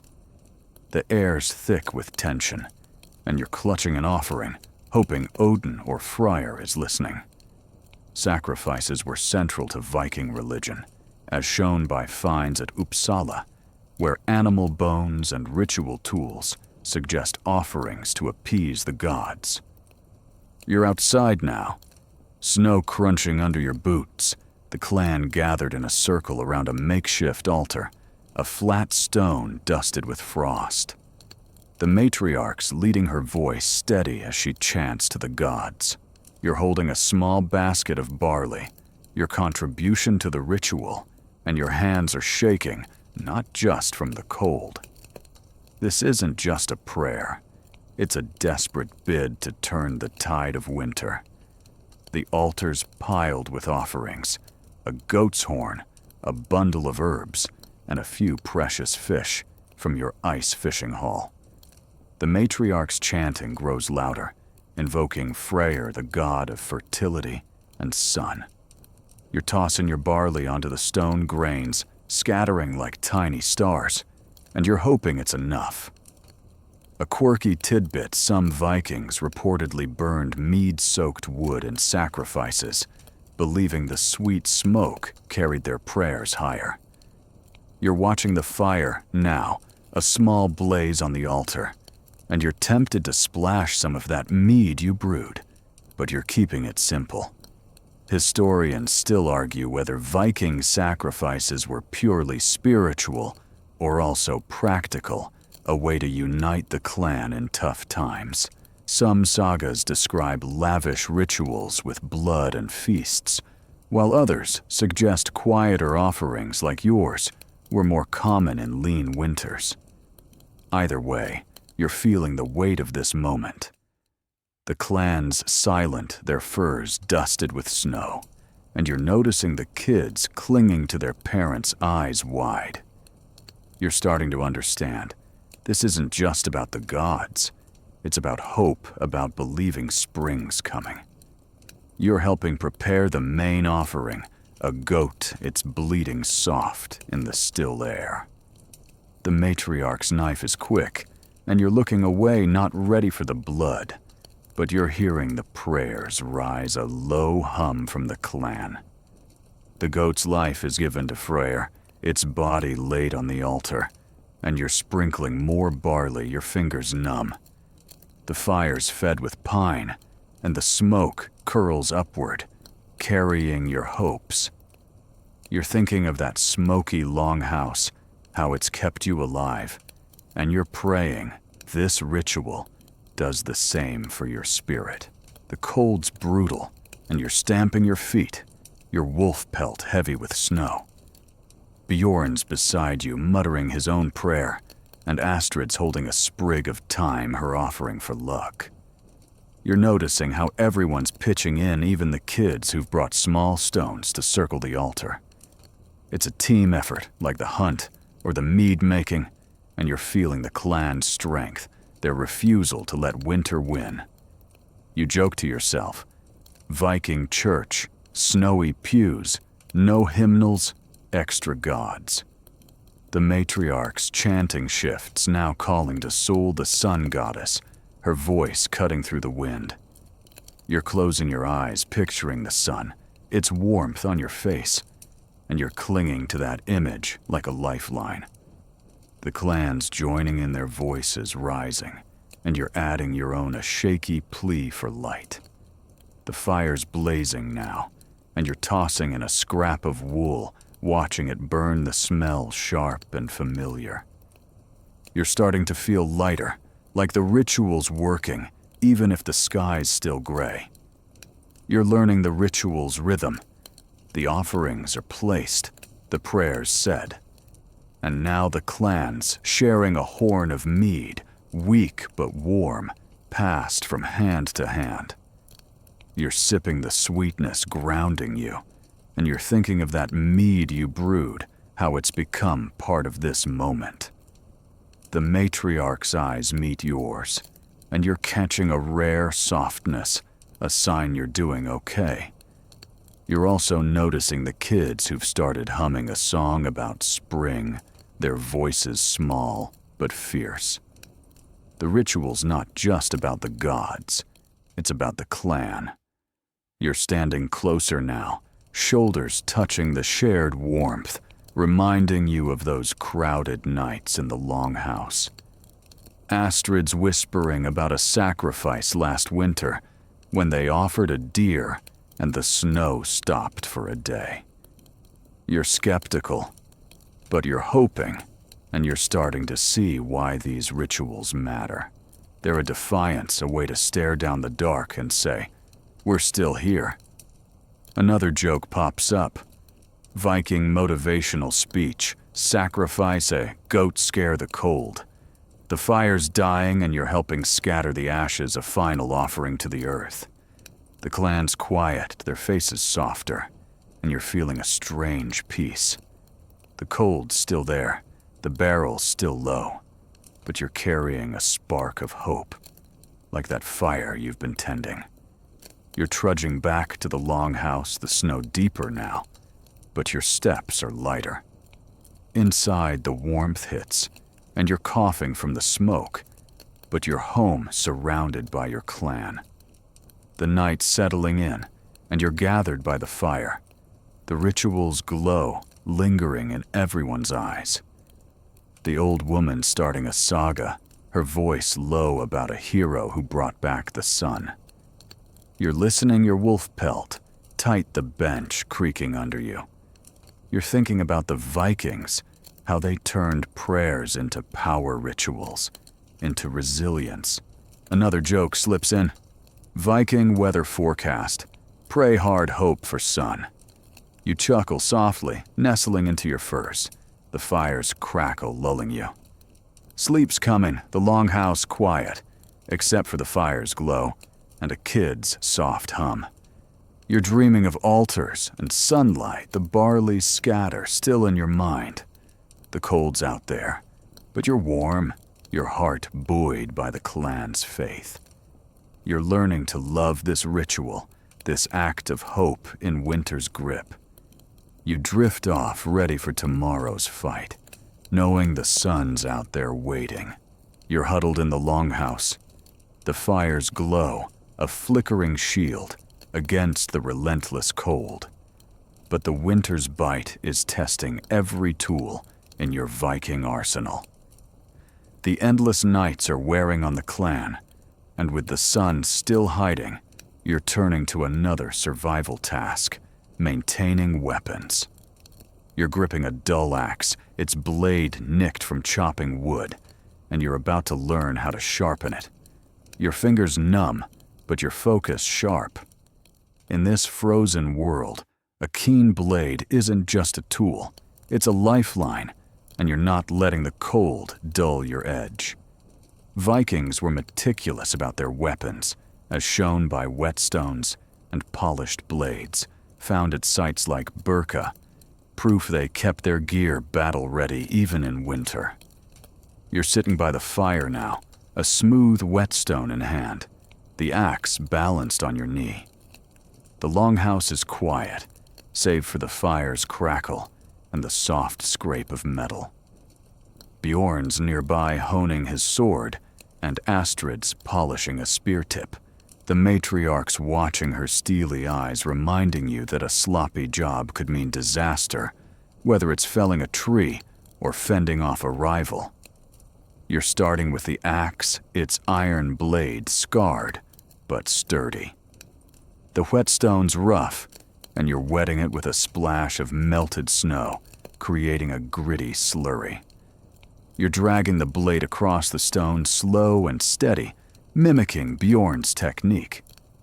The scrape is rhythmic, almost meditative, and you're feeling a strange pride as the edge sharpens. A quirky tidbit some Vikings reportedly sang to their weapons, while sharpening, believing it woke the blade's spirit. You're humming a tune under your breath, half joking, but it keeps your hand steady.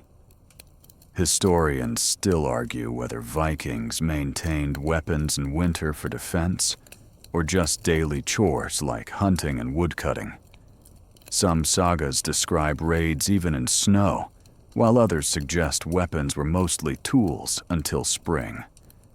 Either way, you're not taking chances.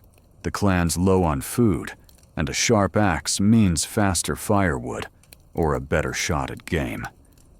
You're also thinking about those wolves from the hunt your spear's next, and you're not facing a pack with a dull point. You're learning the art of angles. The axe's edge needs a specific slant too steep, and it's brittle, too shallow, and it won't cut. Bjorn leans over, correcting your grip. More wrist, less elbow. You're nodding, adjusting, and the blade's starting to gleam, catching the firelight. Your fingers are numb, the cold seeping through your mittens, but you're pushing through, knowing a dull axe is as useless as a frozen fish. You're also oiling the blade with a dab of seal fat, a trick Astrid shared to keep rust at bay. The longhouse is a workshop. Now the clan's weapons spread out like a Viking armory. The kids are helping polishing knife handles with rags, their small hands eager but clumsy.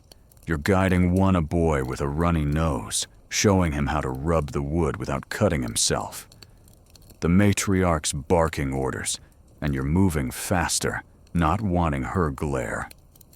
You're starting to see why weapons matter, not just for fighting, but for morale. A sharp blade feels like control in a world where winter calls the shots. You're moving to your spear, now its iron tip scratched from the deer hunt. The whetstone's smaller for this, and you're working carefully sharpening both sides.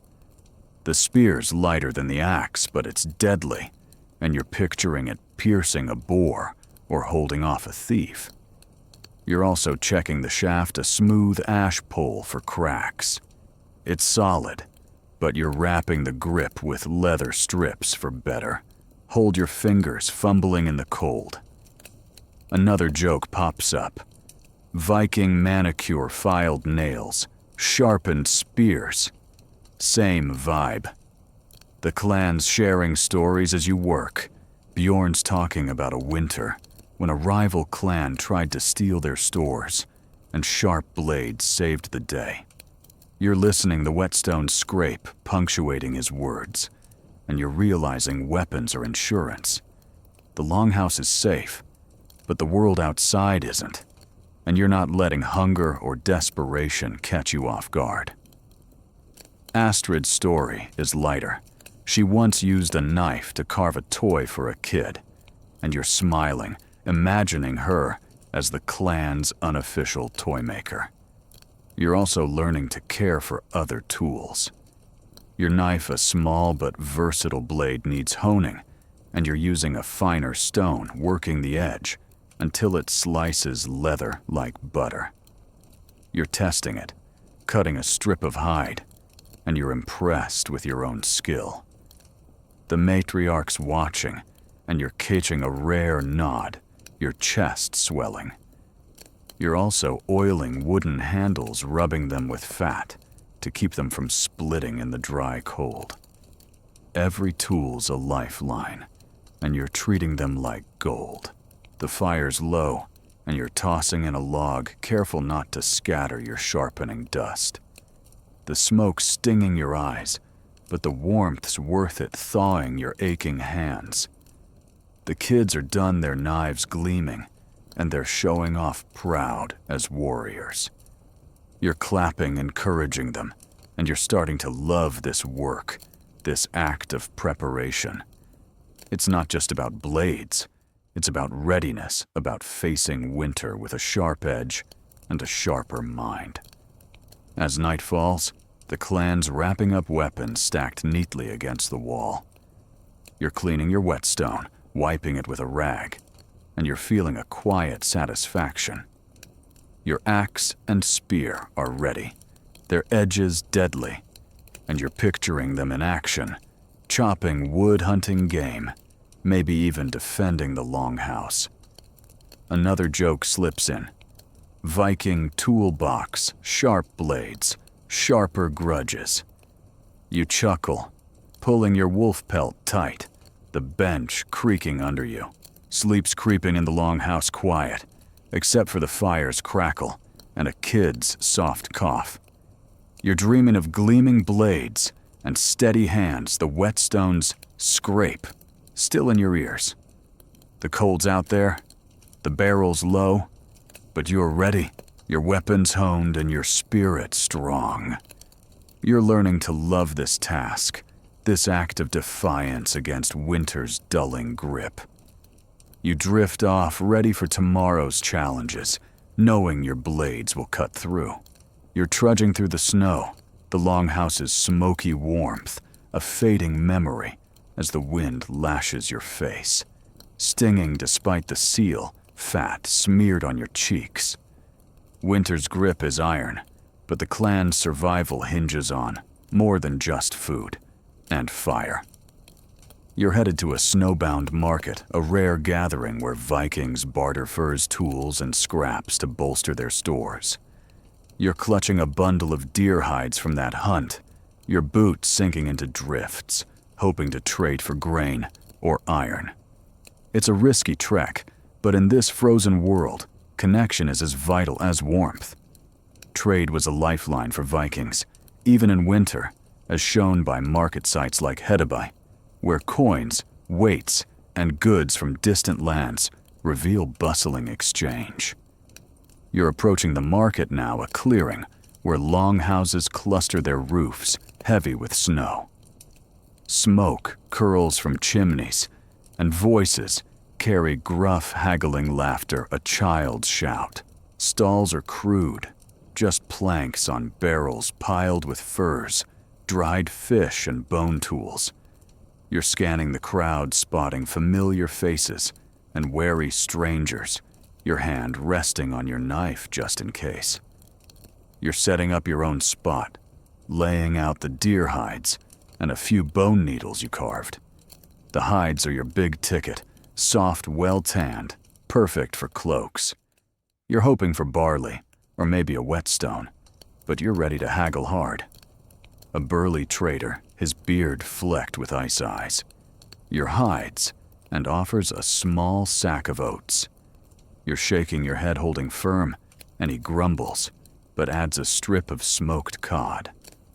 A quirky tidbit some Vikings reportedly traded with silent bartering, leaving goods and walking away, trusting the other side to match value. You're not that trusting, but you're intrigued watching deals unfold around you. Historians still argue whether winter markets were planned gatherings or desperate meetups driven by scarcity. Some sagas describe them as festive with mead and music, while others hint at tense exchanges between rival clans. Either way, you're feeling the stakes. The clan's barrels are low, and your trade could mean another week of full bellies. You're bartering now, swapping a hide for a sack of barley, your voice steady despite the cold, numbing your lips. The trader's tough, but you're tougher, and you're walking away with a deal. You're noticing the market's pulse. A woman trades a wool cloak for iron nails, her hands quick, her eyes sharp. Kids dart through the crowd, clutching baskets of dried herbs, bartering for sweets. Hardened honey, a rare treat. You're tempted to trade a needle for one, but you're sticking to essentials. Bjorn's here, haggling over a fox pelt, his voice booming. He catches your eye, grinning, and you're feeling the clan's strength, knowing you're not alone in this. You joke to yourself, Viking Black Friday, furs, fish, and frostbite. The cold's a constant enemy. You're stamping your feet, your wolf pelt heavy with snow, and you're rewrapping your scarf to block the wind. The market's exposed, and traders huddle near braziers, their flames spitting in the gusts. You're warming your hands, careful not to singe your mittens, and you're thinking of that fire you've been tending, how it's kept the longhouse alive. You're also watching for trouble. Rival clans are here, and old grudges simmer. Your knife's sharp thanks to your whetstone work, and you're ready, but you're hoping it stays peaceful. You're learning to spot good trades. A trader offers a rusty knife for your last hide, and you're passing, knowing it's junk. Another has a small iron ingot, perfect for forging, and you're swapping 2 needles and a hide scrap to seal the deal. The ingot's heavy in your pack, a promise of new tools, and you're feeling a rush of pride. You're also picking up gossip news of a storm, coming a clan that lost their stores to raiders. It's a reminder trade's not just about goods, it's about information alliance's survival. The market's winding down, and you're packing up your pack heavier with barley cod and that ingot. You're out of hides, but you've got enough to keep the clan going, maybe even earn a nod from the matriarch. The snow's falling harder, and you're trudging back the wind at your back, your boots carving a path. You're thinking of that mead you brewed, how a warm horn would hit the spot right now. The market's fading behind you, but its energy lingers, a spark of connection in winter's isolation. Back at the longhouse, the warmth's a shock, the smoke stinging your eyes, but feeling like home. The matriarch's waiting, and you're unloading your haul, her nod worth more than gold. The clan's buzzing, sorting the barley, salting the cod, and you're telling them about the market, maybe exaggerating the crowd size a bit. The kids are listening wide-eyed, and you're tossing them a scrap of hide to play with their laughter, warming you more than the fire. As night falls, the clan gathers the new barley simmering in a pot with fish.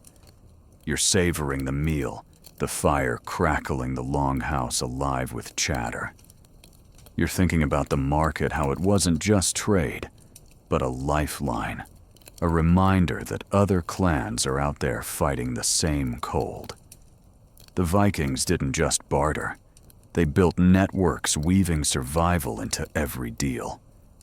Another joke slips in Viking marketplace, where you trade a hide and gain a grudge. You chuckle, pulling your wolf pelt tight, the bench creaking under you. Sleep's creeping in the longhouse quiet, except for the fire's glow and a kid's soft hum. You're dreaming of snowy stalls and clinking coins, the ingots' weight still in your pack. The cold's out there, the barrel's still low, but you're warm, your haul a small victory. You're learning to love this trade, this act of connection in winter's grip. You drift off, ready for tomorrow's fight, knowing you've brought back more than goods, you've brought hope. You're trudging through the snow, the longhouse's warmth, a faint memory as the cold gnaws at your bones, the aurora borealis flickering above like a silent promise. The Viking winter is a maze of darkness, and you're learning to navigate by the stars, trekking under these glowing skies to deliver a bundle of fish to a neighboring clan. Your boots crunch in the deep snow, your spear's weight grounding you, and the celestial map overhead is your only guide. In this frozen world, the stars aren't just pretty, they're your lifeline steering you through the night. Vikings were skilled navigators, as shown by their use of star-based wayfinding, described in sagas like the Saga of the Greenlanders, which hint at celestial navigation even on land. You're out here now, the sky a tapestry of constellations, the aurora's green and purple waves dancing across it. Bjorn's leading, pointing out a star cluster he calls the Raven's Wing, a Viking marker for north.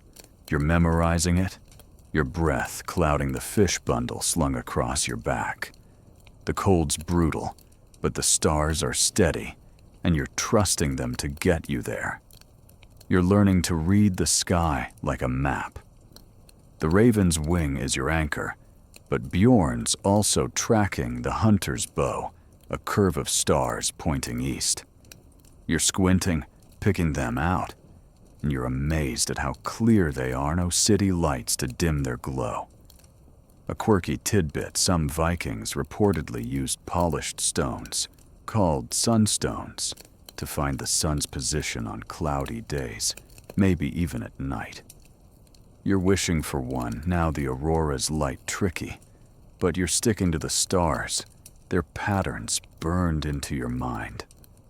Historians still argue whether Vikings relied more on stars or landmarks for winter travel, with some sagas suggesting they memorized terrain, while others emphasize celestial guides.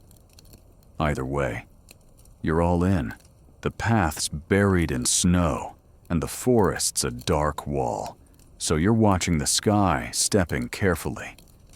The aurora's mesmerizing, but it's also disorienting, its glow shifting like a living thing. You're keeping your eyes on the Raven's Wing, your spear a crutch in the drifts, and you're feeling the weight of this journey. Those fish are a peace offering, and failure's not an option. You're moving slowly, the snow up to your knees, your wolf pelt heavy with frost. Bjorn's quiet, his own bundle of furs balanced on his shoulder, and you're matching his pace, your legs burning. The cold seeping through your layers, and you're smearing more seal fat on your face, remembering that windburn trick from the lake. You're also watching for danger wolves prowl these woods, and you're gripping your spear, its tip sharp from your whetstone work. You're thinking of that deer hunt, how you faced the wild, and you're ready for whatever's out here. The stars shift as you move, and you're adjusting, using the hunter's bow to correct your path. Bjorn's teaching you to gauge distance by the sky, 2 hand widths from the raven's wing to a lone star means you're halfway. You're holding up your hand measuring, and you're impressed by the precision, like a Viking GPS. The aurora flares, bathing the snow in green, and you're pausing, awestruck, but Bjorn nudges you. Keep moving, or we freeze. You're nodding, pushing on the fish bundle chafing your back. You're noticing the silence broken only by your boots and the wind's low moan. The forest's still, but you're catching faint tracks. Rabbit, maybe fox, and you're filing them away for later. The clan's hungry, and every chance at food counts. You're also thinking of that mead you brewed, how a sip would warm you now. But you're stuck with snow, scooping a handful to melt in your mouth. Another joke pops up, Viking road trip stars. For maps, snow for snacks. You smirk, but you're focused. The stars your only friends out here. The neighboring clan's longhouse appears a dark shape against the snow smoke, curling from its roof. You're relieved, but you're also wary. Alliances are fragile, and these fish are a gesture, not a guarantee. Bjorn's leading you in, and you're greeted by their leader, a grizzled woman with a scar across her cheek. You're handing over the fish, explaining they're from your lake hall, and she's nodding, offering a sack of dried apples in return. You're bartering just like at the market, and you're walking away with a deal, the apples heavy in your pack. You're learning the importance of these treks. The stars got you here, but the exchange strengthens ties, ensuring your clan's not alone. The aurora's fading, now the stars sharper, and you're heading back, the raven's wing guiding you. The cold's deeper, your fingers numb, but you're moving faster. The apple's a prize for the clan. You're also watching the sky, noting new stars, building your mental map. Bjorn's quiet, but he's proud, and you're feeling it too, a small victory in winter's grip. Back at the longhouse, the warmth's a shock, the smoke stinging but welcome. The matriarch's waiting, and you're unloading the apples are not a rare gift. The clan's buzzing, slicing the fruit for stew, and you're telling them about the aurora, maybe exaggerating its colors. The kids are listening wide-eyed, and you're tossing them an apple scrap, their laughter warming you more than the fire. You're thinking of that ritual for the sun, how you prayed for light, and you're feeling like the stars answered to night. As night deepens, the clan gathers, the fire crackling, the stew simmering with apples and fish. You're savoring the meal, the sweetness a treat, and you're thinking about the stars, how they carried you through. The Vikings didn't just navigate. They trusted the sky, weaving it into their survival. Another joke slips in. Viking stargazing romantic till your toes freeze.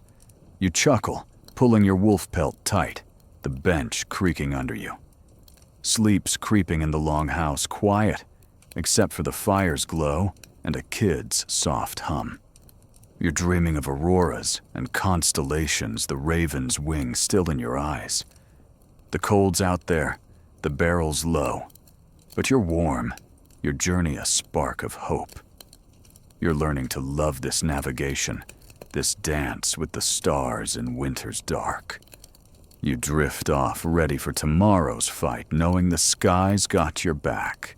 You're hunched in the longhouse, the fire's flicker barely holding back the chill that sneaks through the walls, your breath visible in the smoky air.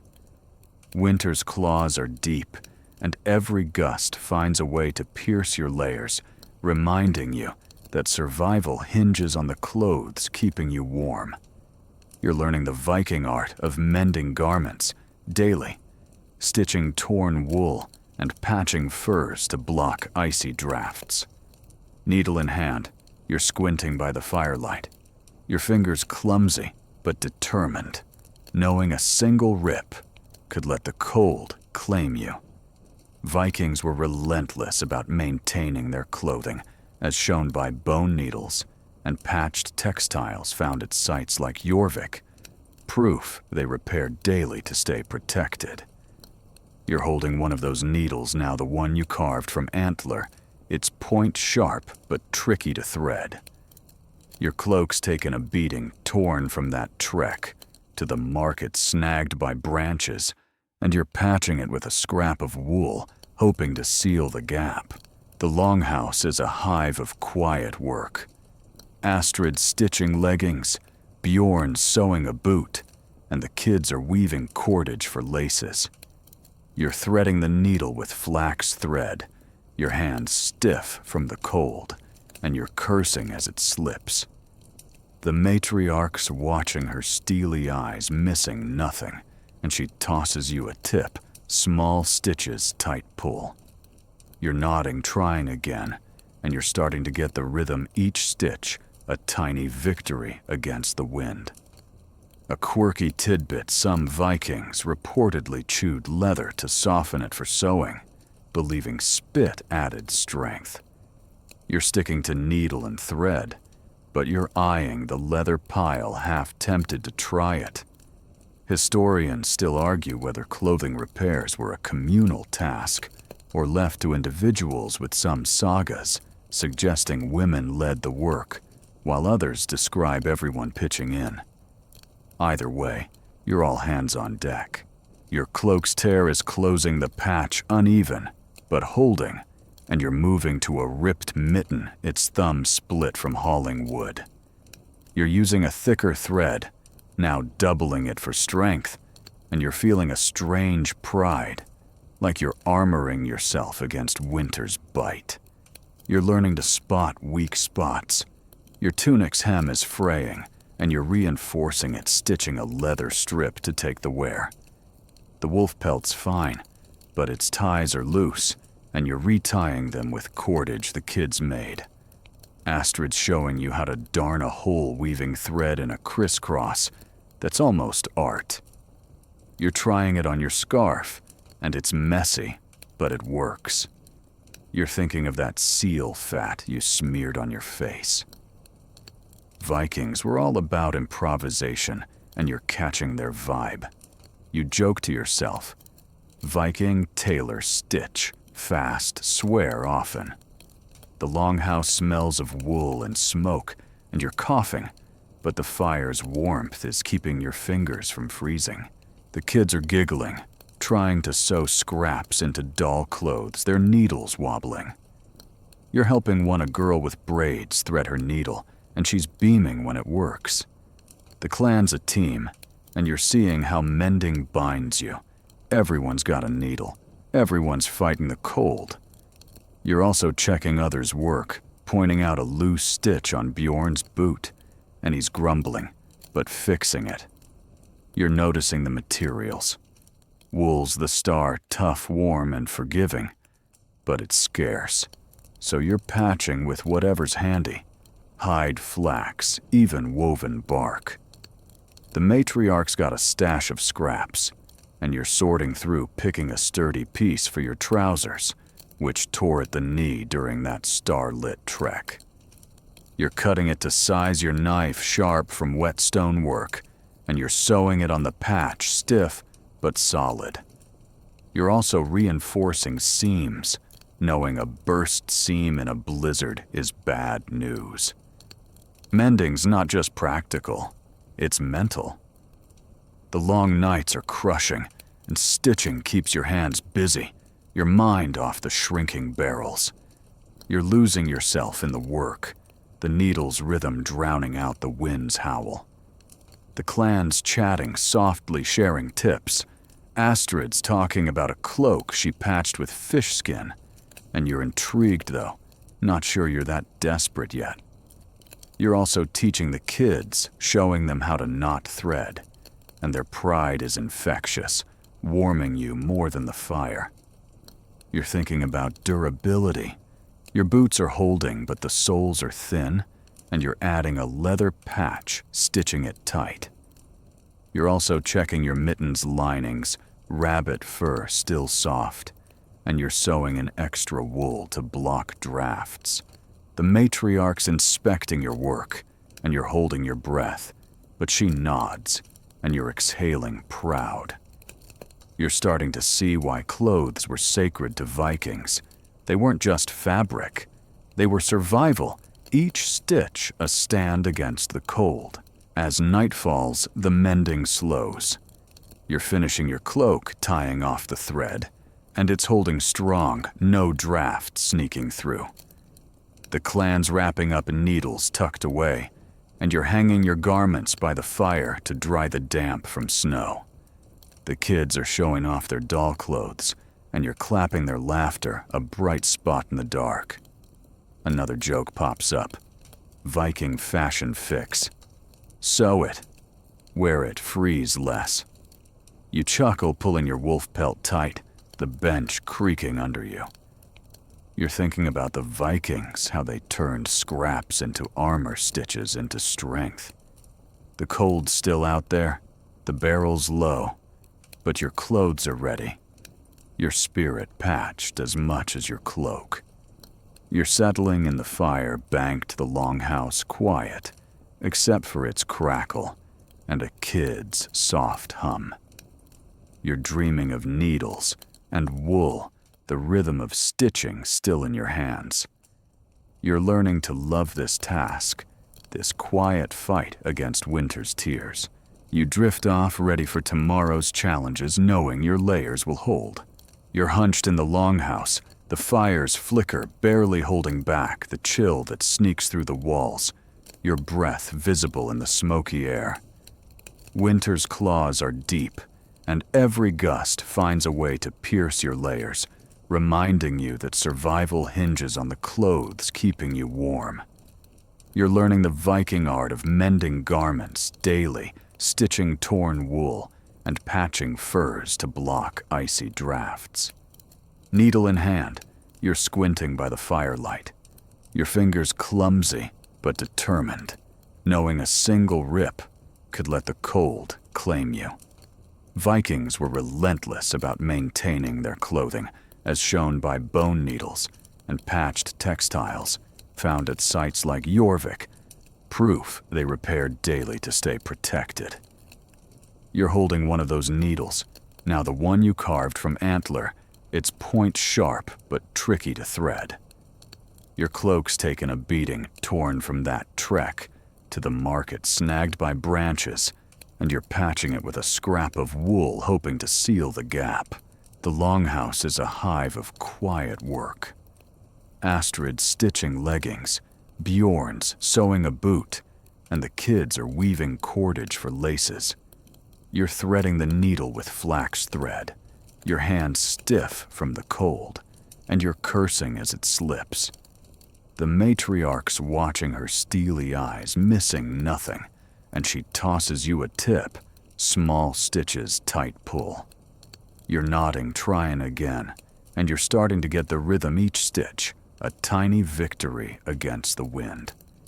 A quirky tidbit, some Vikings reportedly chewed leather to soften it, for sewing believing spit added strength. You're sticking to needle and thread, but you're eyeing the leather pile, half tempted to try it.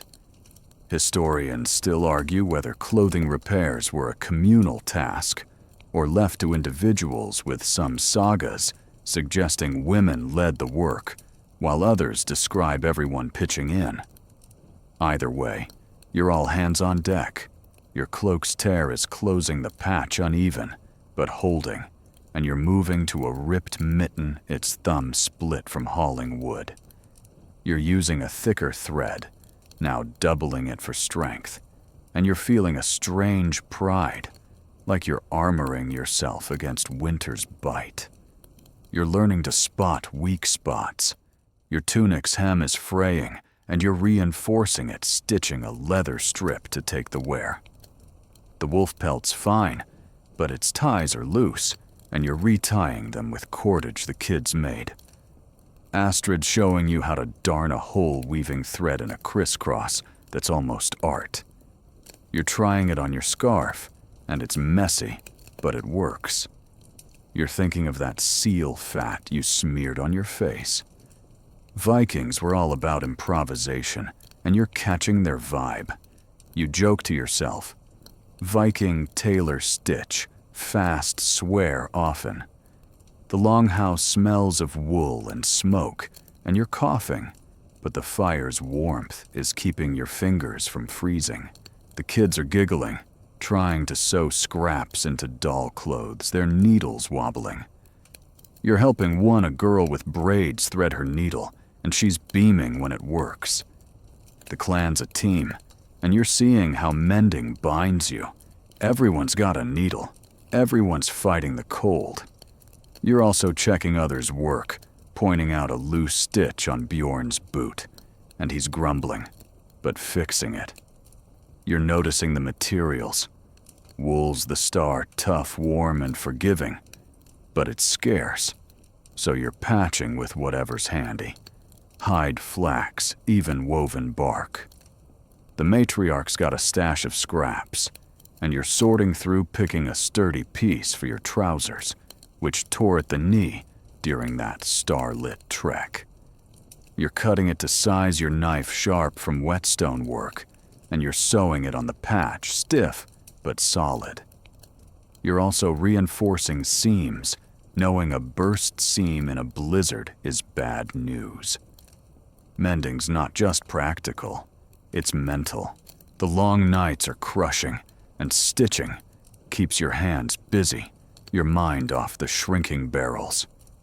You're losing yourself in the work, the needle's rhythm drowning out the wind's howl. The clan's chatting, softly sharing tips. Astrid's talking about a cloak she patched with fish skin. And you're intrigued, though, not sure you're that desperate yet. You're also teaching the kids, showing them how to knot thread, and their pride is infectious, warming you more than the fire. You're thinking about durability. Your boots are holding, but the soles are thin, and you're adding a leather patch, stitching it tight. You're also checking your mittens' linings, rabbit fur still soft, and you're sewing an extra wool to block drafts. The matriarch's inspecting your work, and you're holding your breath, but she nods, and you're exhaling proud. You're starting to see why clothes were sacred to Vikings. They weren't just fabric. They were survival, each stitch a stand against the cold. As night falls, the mending slows. You're finishing your cloak, tying off the thread, and it's holding strong, no draft sneaking through. The clan's wrapping up needles tucked away, and you're hanging your garments by the fire to dry the damp from snow. The kids are showing off their doll clothes, and you're clapping their laughter, a bright spot in the dark. Another joke pops up. Viking fashion fix. Sew it. Wear it freeze less. You chuckle, pulling your wolf pelt tight, the bench creaking under you. You're thinking about the Vikings, how they turned scraps into armor, stitches into strength. The cold's still out there, the barrel's low, but your clothes are ready. Your spirit patched as much as your cloak. You're settling in the fire, banked the longhouse quiet, except for its crackle and a kid's soft hum. You're dreaming of needles and wool, the rhythm of stitching still in your hands. You're learning to love this task, this quiet fight against winter's tears. You drift off, ready for tomorrow's challenges, knowing your layers will hold. You're nestled in the longhouse, the fire's dim glow battling the chill that seeps through the walls, the smoky air thick with the scent of wool and stew. Winter's darkness is relentless, but the clan's spirit is holding thanks to the laughter of children, playing games in the cramped, warm space. You're watching the kids, now their faces lit with mischief, as they chase each other around the benches, their giggles cutting through the gloom.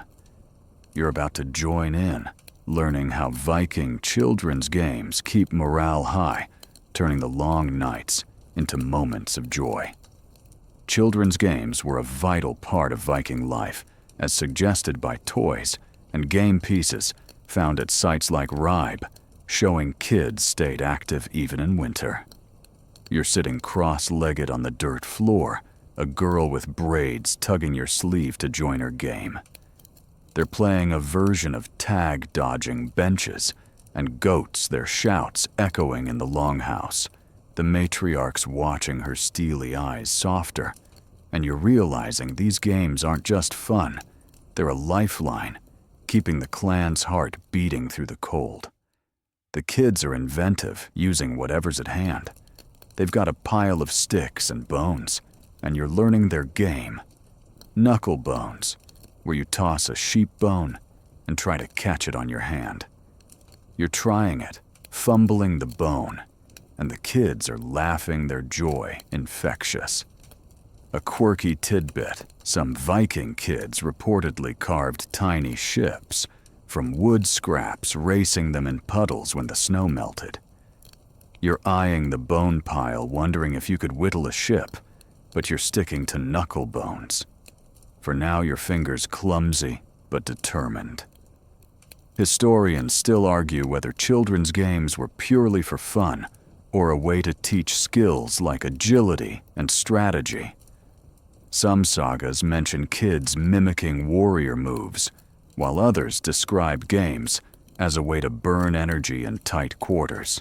Either way, you're seeing the value. The kids are darting around, their faces flushed, and you're joining in, chasing the braided girl through a maze of benches. You're tripping over a goat, and the clan's chuckling, even Bjorn, who's usually grumbling. You're feeling lighter, the cold outside forgotten for a moment. You're learning another game now. Nafataful, a board game scratched into a wooden plank. The kids explain it. One player's a king, the others attackers moving bone pieces to capture or escape. You're the king, and you're losing badly, the kids outsmarting you with every move. Astrid's watching, smirking, and you're pretending to be offended, but you're loving it. The game's teaching strategy, and you're thinking of that starlit trek, how planning kept you alive. You joke to yourself, Viking board games, checkmate with a sheep bone. The longhouse is alive with noise, the kids' laughter mixing with the fire's crackle. You're noticing how games pull the clan together. The adults are joining in, tossing knuckle bones or cheering the kids' antics. The matriarch's even tossing a bone, her aim surprisingly sharp, and you're clapping, impressed. The kids are teaching you a song, a rhythmic chant about a fox outwitting a wolf, and you're singing along, your voice shaky but game. It's silly, but it's warming you more than that mead you brewed. You're also seeing how games build skills. The tag games got the kids dodging and weaving, training them for hunts or raids. Nefatafel's sharpening their minds, and you're starting to think like a Viking, planning 3 moves ahead.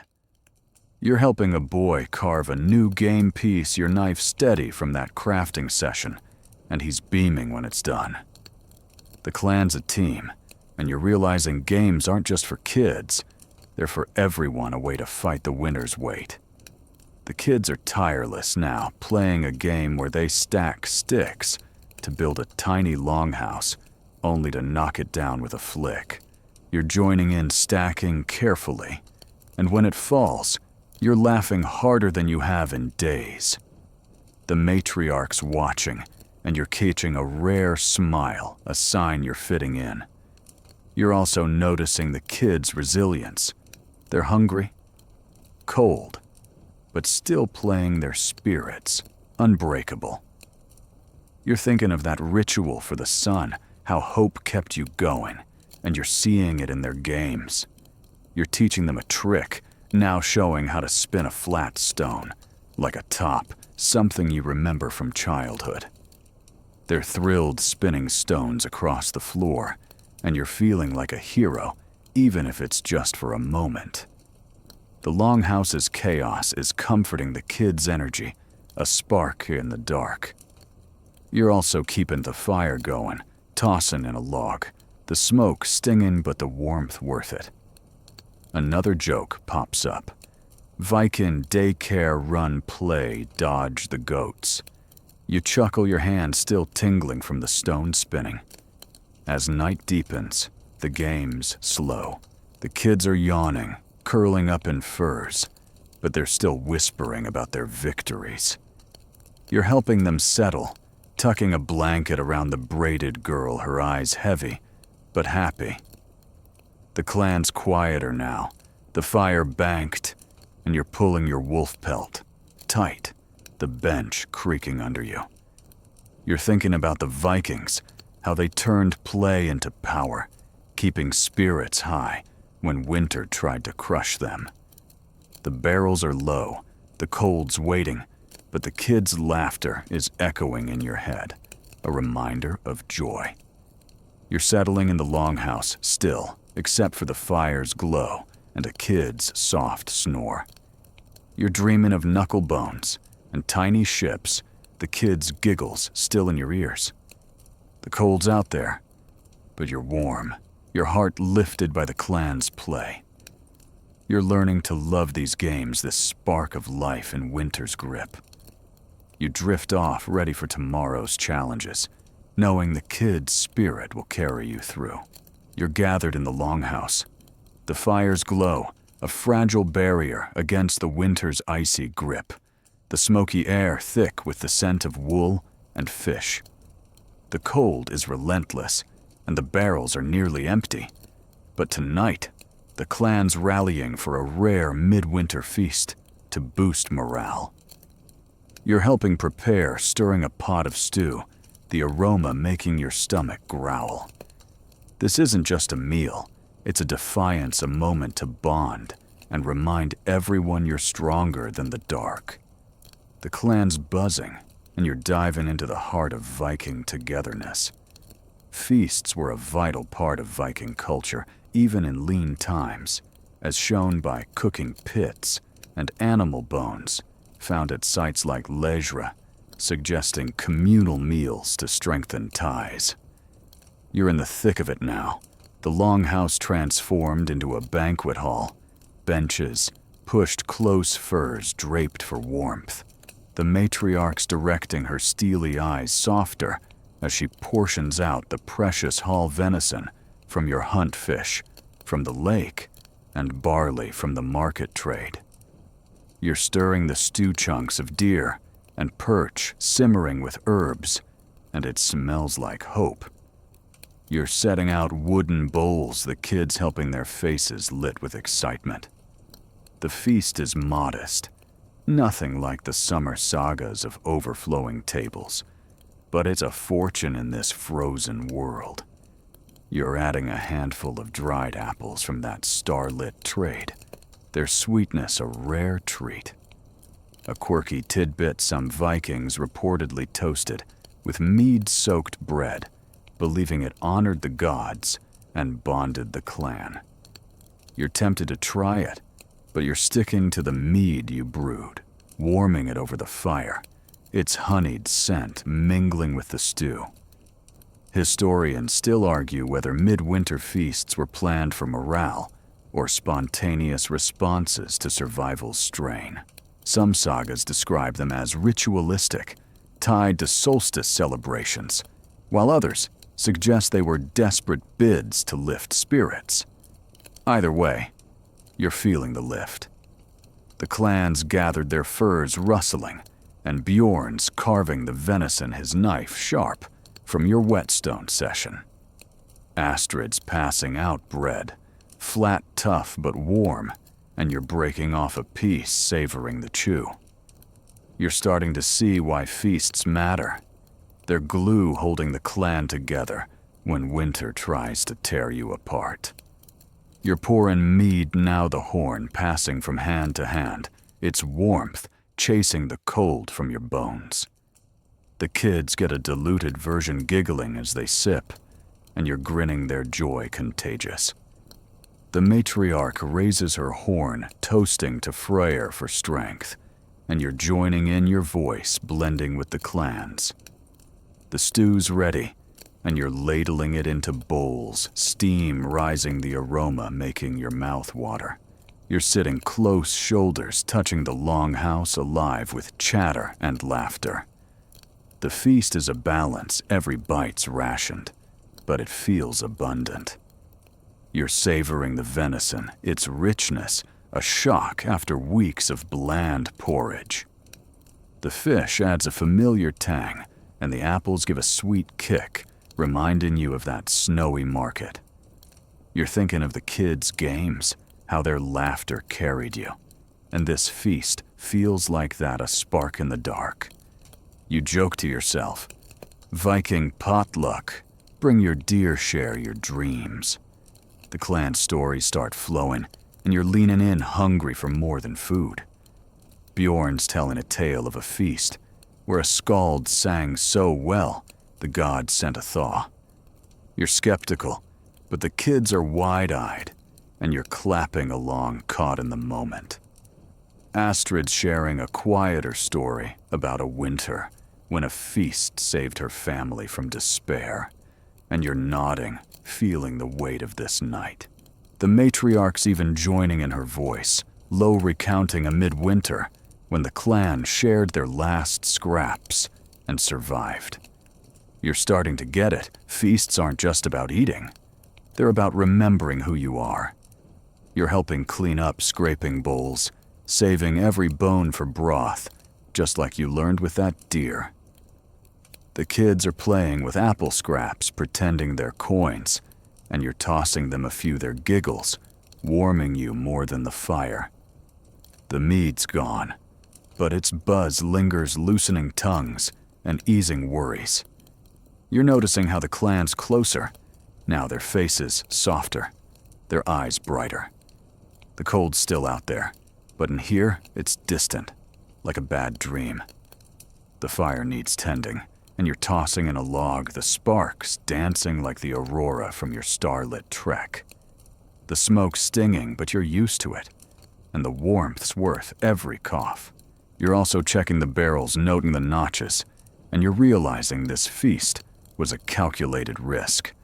Less food for later, but a stronger clan now. The matriarch's watching, and you're catching a nod, a sign you're part of this. Another joke pops up. Viking catering, small portions. Big heart. As night deepens, the clan settles the feast's warmth, lingering in your belly and soul.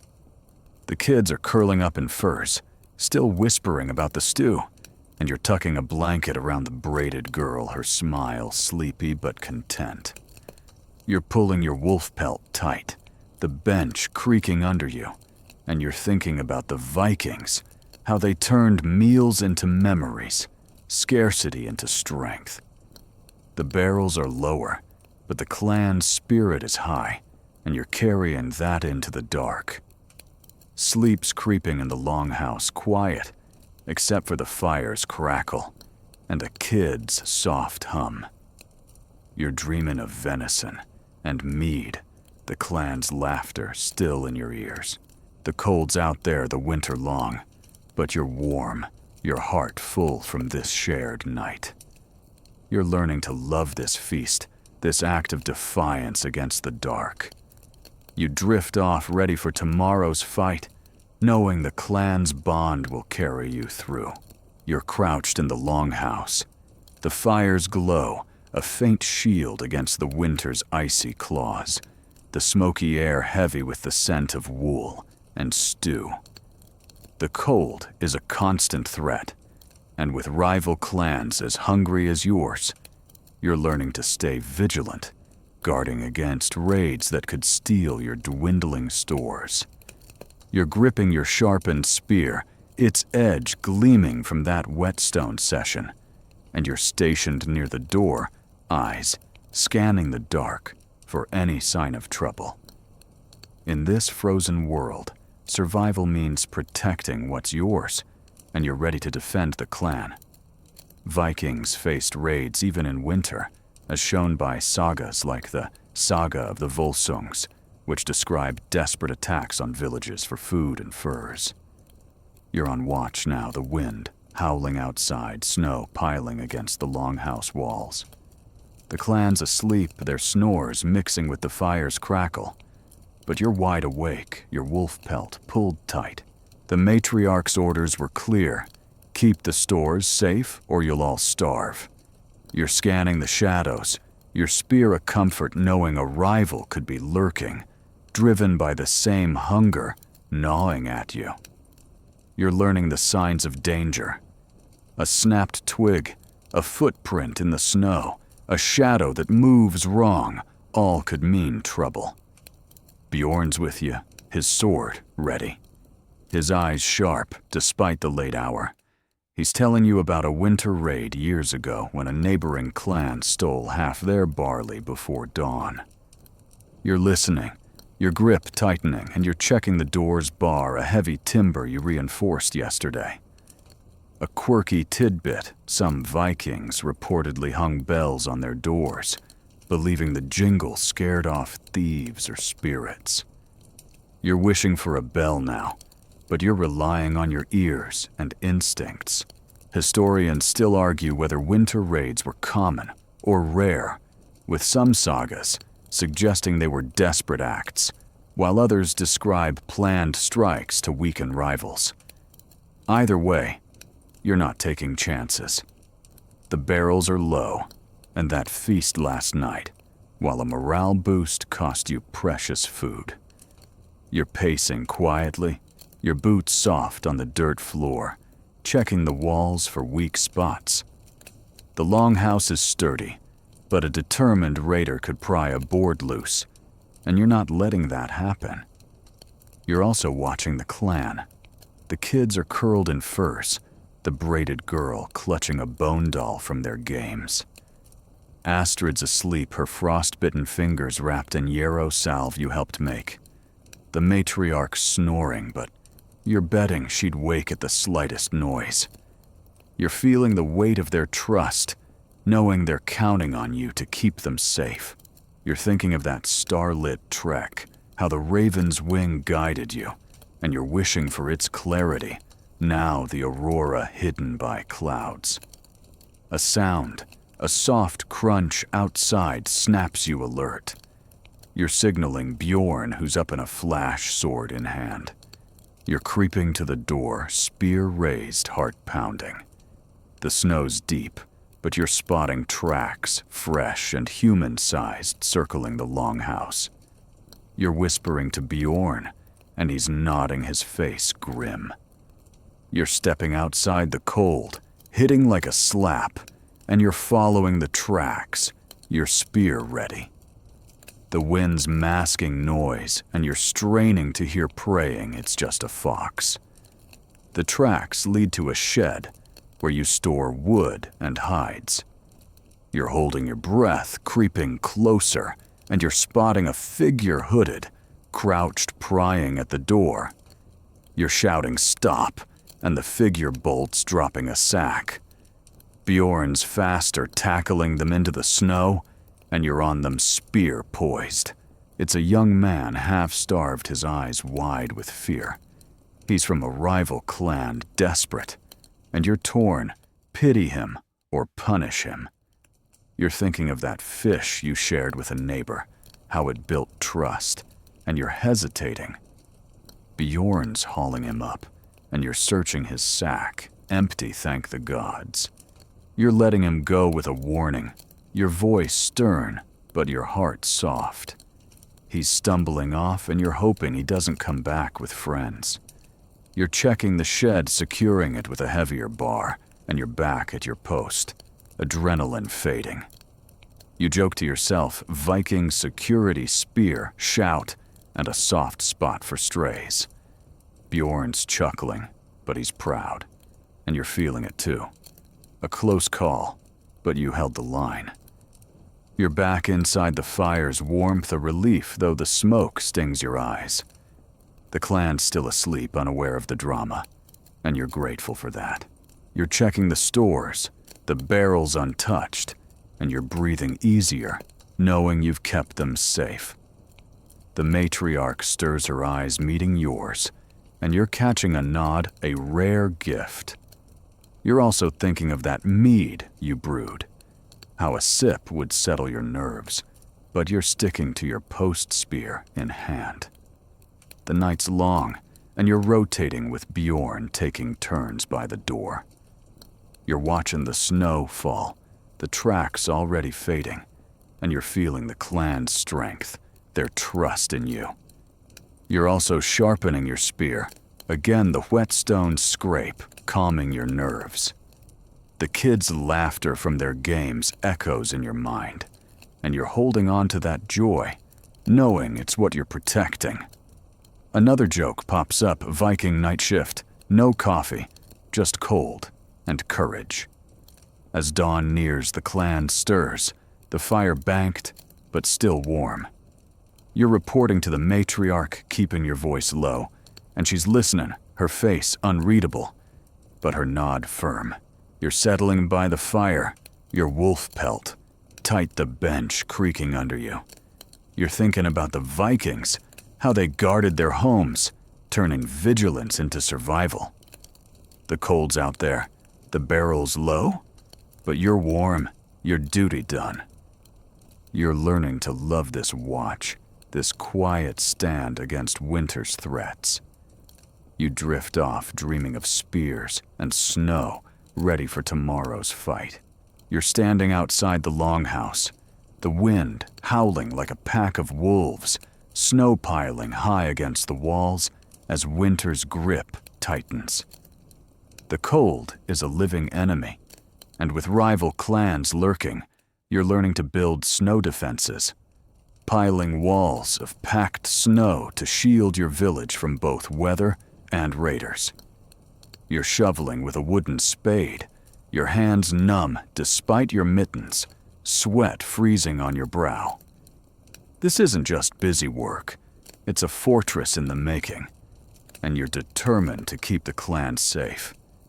Vikings used snow as a defensive tool, as suggested by archaeological traces of fortified settlements, like Trelleborg, where earthworks and natural barriers were reinforced in winter. You're out here now, knee-deep in drifts, piling snow into a low wall around the longhouse. Bjorn's beside you, packing it tight with his hands, and Astrid's hauling more snow in a basket. The matriarch's watching from the door, her steely eyes approving as the barrier grows. You're feeling the strain, but also the purpose. Every scoop is a stand against the cold, and those desperate enough to steal your stores. You're learning to shape the snow, packing it until it's hard as stone. The wall's chest high now, curving around the longhouse, a shield against wind and intruders. You're smoothing it with your spade, making it slippery, so climbers struggle. A quirky tidbit, some Vikings reportedly poured water on snow walls to freeze them solid, creating icy barricades. You're trying it splashing a bucket of water over the top, watching it glaze in the cold. It's satisfying, like crafting a giant ice sculpture, but you're hoping it holds against more than just the wind. Historians still argue whether snow defenses were primarily for weather or warfare, with some sagas suggesting they deterred raiders, while others emphasize insulation. Either way, you're building for both. The wall blocks the wind, cutting the chill that sneaks through the longhouse cracks, and it's a warning to that would-be thief you scared off last night. You're thinking of that raid, how close it came, and you're piling higher, your arms aching, but your resolve firm. The snow's heavy, and you're cursing its weight, but you're not stopping. You're also learning to strategize. The wall's thickest near the door, where raiders would strike, and you're leaving gaps for quick exits, hidden by loose snow. Bjorn's idea, and you're impressed, noting how it mirrors the cunning of those nefatiful games the kids played. You're also digging a shallow trench around the wall's base, a trap for careless feet. Astrid's piling snow to camouflage it, her hands red but steady. You're working as a team, and you're feeling the clan's strength, like when you brewed mead or shared that feast. The cold's brutal, and you're smearing more seal fat on your face, remembering that windburn trick from the lake. Your wolf pelt's dusted with snow, and you're shaking it off the weight, reminding you of those layers you mended. The kids are helping too, packing snowballs to fill gaps. Their laughter a bright spot in the gray. You're tossing one back, grinning, and you're thinking of their games, how they kept spirits high. You joke to yourself, Viking architecture, snow forts, kid-powered, goat-approved. The wall's growing, but you're watching the sky too. Clouds are rolling in heavy with more snow, and you're hurrying knowing a storm could bury your work. You're also scanning for tracks, remembering that thief's footprints. The forest's quiet, but you're gripping your spear, its edge sharp from your whetstone session just in case. Bjorn's teaching you to angle the wall to deflect wind, and you're following his lead, packing snow tighter, your breath steaming in the frigid air. You're noticing the clan's effort. The kids are tireless, hauling snow in baskets, while Astrid's shaping a lookout post, a high mound to spot trouble early. The matriarch's even pitching in her hands deft, despite her age reinforcing the base with packed earth. You're starting to see why defenses matter, not just for safety, but for morale. The wall's a symbol proof you're fighting back like that ritual for the sun. You're feeling stronger, knowing you're protecting the clan's heart. The work's exhausting, and you're pausing to chew a strip of dried fish, its salt waking your senses. You're sharing with the kids, their eyes bright, and you're thinking of that market trade, how every scrap counts.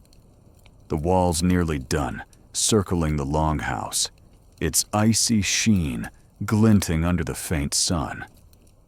You're testing it, leaning against it, and it holds solid as stone. You're proud, but you're also wary raiders, or storms could test it soon. And you're praying it's enough. Back inside, the warmth's a shock, the smoke stinging but welcome. You're reporting to the matriarch, showing her the wall through the door, and she's nodding her rare approval, warming you more than the fire. The clan's buzzing the kids, boasting about their snowballs, and you're telling them about the ice trick, maybe exaggerating its shine. The fire's low, and you're tossing in a log, the sparks dancing like that aurora from your trek. Another joke pops up. Viking home security build a wall, freeze a thief. As night falls, the clan gathers the stew simmering with fish and apples a nod to your past efforts. You're savoring the meal, the wall's image in your mind, a shield against the dark. You're thinking about the Vikings, how they turned snow into strength barriers, into bonds. The cold's out there, the barrel's low, but you're warm, your work solid. You're settling in your wolf pelt, tight the bench creaking under you, dreaming of icy walls and steady hands. You're learning to love this defense, this stand against winter's wrath. You drift off, ready for tomorrow's fight, knowing your wall will hold. You're standing outside the longhouse, the wind howling like a pack of wolves, snow piling high against the walls as winter's grip tightens. The cold is a living enemy, and with rival clans lurking, you're learning to build snow defenses, piling walls of packed snow to shield your village from both weather and raiders. You're shoveling with a wooden spade, your hands numb despite your mittens, sweat freezing on your brow. This isn't just busy work. It's a fortress in the making, and you're determined to keep the clan safe. Vikings used snow as a defensive tool, as suggested by archaeological traces of fortified settlements, like Trelleborg, where earthworks and natural barriers were reinforced in winter. You're out here now, knee-deep in drifts, piling snow into a low wall around the longhouse. Bjorn's beside you, packing it tight with his hands, and Astrid's hauling more snow in a basket. The matriarch's watching from the door, her steely eyes approving as the barrier grows. You're feeling the strain, but also the purpose. Every scoop is a stand against the cold, and those desperate enough to steal your stores. You're learning to shape the snow, packing it until it's hard as stone. The walls chest high now curving around the longhouse, a shield against wind and intruders. You're smoothing it with your spade, making it slippery, so climbers struggle. A quirky tidbit, some Vikings reportedly poured water on snow walls to freeze them solid, creating icy barricades. You're trying at splashing a bucket of water over the top, watching it glaze in the cold. It's satisfying, like crafting a giant ice sculpture, but you're hoping it holds against more than just the wind. Historians still argue whether snow defenses were primarily for weather or warfare, with some sagas suggesting they deterred raiders, while others emphasize insulation. Either way, you're building for both. The wall blocks the wind, cutting the chill that sneaks through the longhouse cracks, and it's a warning to that would-be thief you scared off last night. You're thinking of that raid, how close it came, and you're piling higher, your arms aching but your resolve firm. The snow's heavy, and you're cursing its weight, but you're not stopping. You're also learning to strategize. The wall's thickest near the door, where raiders would strike, and you're leaving gaps for quick exits, hidden by loose snow. Bjorn's idea, and you're impressed, noting how it mirrors the cunning of those nefatiful games the kids played. You're also digging a shallow trench around the wall's base, a trap for careless feet. Astrid's piling snow to camouflage it, her hands red but steady.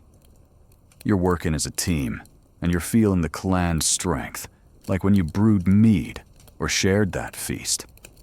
The cold's brutal, and you're smearing more seal fat on your face, remembering that wind-burn trick from the lake. Your wolf pelt's dusted with snow, and you're shaking it off the weight, reminding you of those layers you mended. The kids are helping too, packing snowballs to fill gaps. Their laughter a bright spot in the gray. You're tossing one back, grinning, and you're thinking of their games, how they kept spirits high. You joke to yourself, Viking architecture, snow forts, kid-powered, goat-approved. The wall's growing, but you're watching the sky too. Clouds are rolling in heavy with more snow, and you're hurrying knowing a storm could bury your work. You're also scanning for tracks, remembering that thief's footprints. The forest's quiet, but you're gripping your spear, its edge sharp from your whetstone session just in case. Bjorn's teaching you to angle the wall to deflect wind, and you're following his lead, packing snow tighter, your breath steaming in the frigid air. You're noticing the clan's effort. The kids are tireless, hauling snow in baskets, while Astrid's shaping a lookout post, a high mound to spot trouble early. The matriarch's even pitching in her hands deft, despite her age reinforcing the base with packed earth. You're starting to see why defenses matter, not just for safety, but for morale. The wall's a symbol proof you're fighting back like that ritual for the sun. You're feeling stronger, knowing you're protecting the clan's heart. The work's exhausting, and you're pausing to chew a strip of dried fish, its salt waking your senses. You're sharing with the kids, their eyes bright, and you're thinking of that market trade, how every scrap counts. The wall's nearly done, circling the longhouse, its icy sheen glinting under the faint sun. You're testing it, leaning against it, and it holds solid as stone. You're proud, but you're also wary raiders, or storms could test it soon. And you're praying it's enough. Back inside, the warmth's a shock, the smoke stinging but welcome. You're reporting to the matriarch, showing her the wall through the door, and she's nodding her rare approval, warming you more than the fire. The clan's buzzing the kids, boasting about their snowballs, and you're telling them about the ice trick, maybe exaggerating its shine. The fire's low, and you're tossing in a log, the sparks dancing like that aurora from your trek. Another joke pops up. Viking home security build a wall, freeze a thief. As night falls, the clan gathers the stew simmering with fish, and apples a nod to your past efforts. You're savoring the meal, the wall's image in your mind, a shield against the dark. You're thinking about the Vikings, how they turned snow into strength barriers, into bonds. The cold's out there, the barrel's low, but you're warm, your work solid. You're settling in your wolf pelt, tight the bench creaking under you, dreaming of icy walls and steady hands. You're learning to love this defense, this stand against winter's wrath.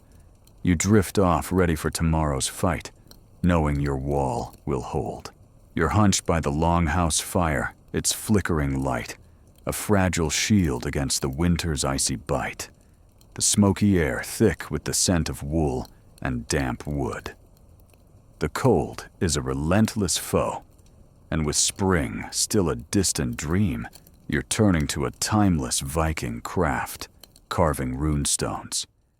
You're gripping a chisel, your hands stiff but steady, etching tales into stone to leave a legacy for the clan. In this frozen world, these carvings are more than art.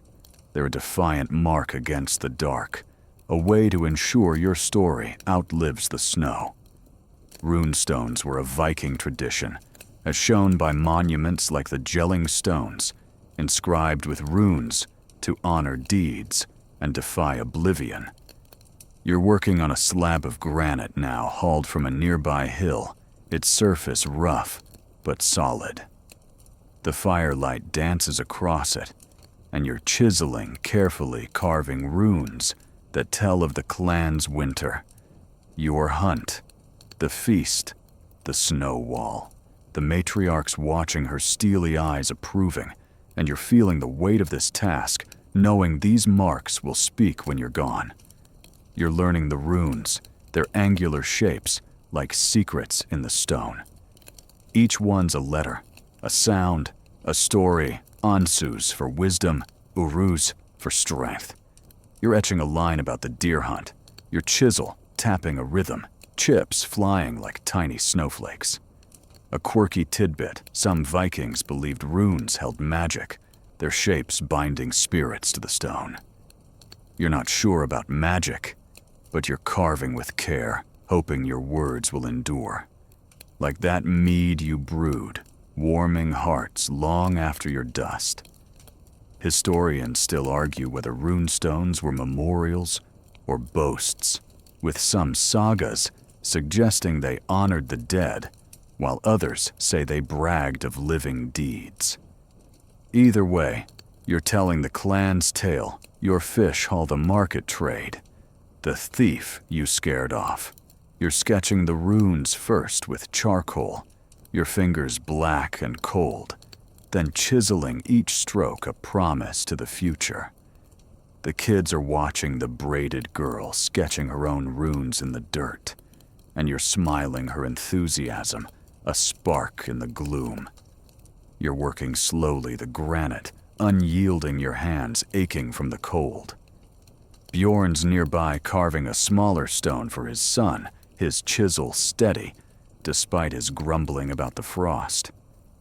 Astrid's helping smoothing the stone's edge with a rag, and you're learning from them, angling your chisel to avoid cracks. The matriarch's teaching you phrases, short, sharp words that carry weight. Clan endured winter strong as iron. You're etching them, your breath steaming, and you're feeling like a poet, even if your runes are wobbly. The longhouse is a workshop. Now the fires glow, casting shadows that dance with your chisel's rhythm. The kids are helping hauling smaller stones or passing tools, their chatter keeping you grounded.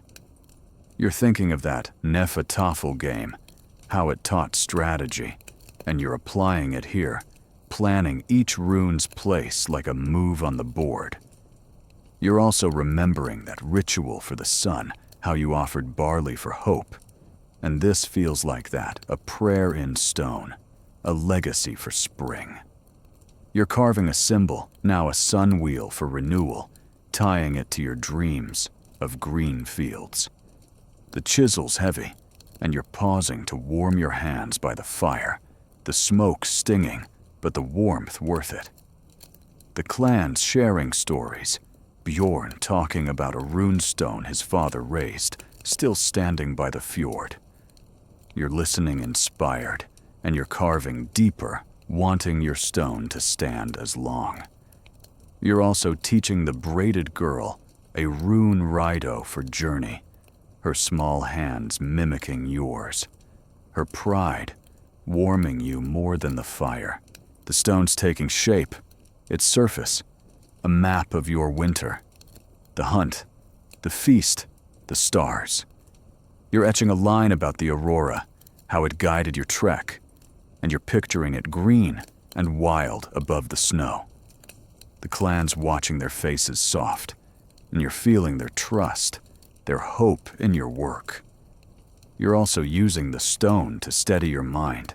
The long nights are crushing, and carving keeps despair at bay, like those kids' games or that mead-soaked feast. You're finishing a section now, a verse about the snow wall, its icy strength, a shield for the clan. The chisel slipping your fingers numb, but you're pushing through the stone's grit, matching your own. Astrid suggesting a final rune, Sowilo for sun, and you're carving it. Its shape, a promise of light. You're thinking of that yarrow salve, how it healed Astrid's frostbite. And this feels like that, a healing act, binding the clan to the future. You joke to yourself, Viking graffiti tag, the stone outlast the snow. The fire's low and you're tossing in a log, sparks flying like your chisel's chips. The longhouse is quiet, save for the scrape of tools and a kid's soft hum. You're smoothing the stone now, rubbing it with a cloth, the runes clear and deep. The matriarch's inspecting her nod, a rare gift, and you're proud, your chest swelling. The kids are adding their own marks, tiny suns and ships, and you're clapping their creativity a light in the dark. As night falls, the carving slows, the clan settling their tools tucked away. You're leaning against your stone, your wolf pelt, tight the bench creaking under you. You're thinking about the Vikings, how they carved their lives into stone, defying winter's erasure.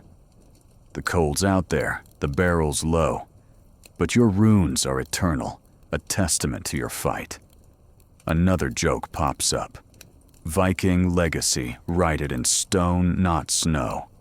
You chuckle, dreaming of runes and sunlight ready for tomorrow's challenges, knowing your story will endure. You're huddled in the longhouse, the fire's faint glow struggling against the winter's icy breath, the smoky air heavy with the scent of wool and fish. The cold is a relentless enemy, but whispers of spring are stirring faint signs of a thaw that could break winter's hold. You're readying tools for the coming melt-sharpening blades and mending nets, preparing for a season of planting and fishing. Your hands are busy, your heart hopeful, as you work to ensure the clan's ready when the ice gives way. Vikings planned for spring with meticulous care, as shown by tool caches and repaired gear found at sites like Lindholm Hoya, evidence of their foresight in late winter. You're sitting by the fire now, your axe in hand, its blade gleaming from that whetstone session, but needing a final polish. The matriarch's directing her steely eyes, scanning the clan's work. Bjorn's fixing a plow, Astrid's weaving a new net, and the kids are sorting seeds saved from last fall. You're feeling the shift, a quiet excitement, as the clan prepares for life beyond the snow. You're sharpening the axe, dragging it across a fine whetstone, your fingers stiff but precise. The blade's edge is razor sharp, ready for felling trees or clearing fields. You're thinking of that rune stone you carved, how it told of your winter, and now you're etching a small sun symbol on the axe handle, a nod to the thaw you're dreaming of. A quirky tidbit, some Vikings reportedly blessed their tools with mead, believing it ensured a good harvest. You're tempted to splash some from that batch you brewed, but you're saving it for the feast that's coming. Historians still argue whether Vikings prepared for spring out of hope or necessity, with some sagas emphasizing ritual blessings, while others focus on practical repairs. Either way, you're all in. The barrels are nearly empty, and the thaw means fishing and planting, so your tools need to be ready. You're moving to a hoe now, its wooden shaft worn but solid, and you're tightening its iron blade with a leather strap. The matriarch's watching, nodding, and you're pushing harder, knowing every tool's a step toward survival.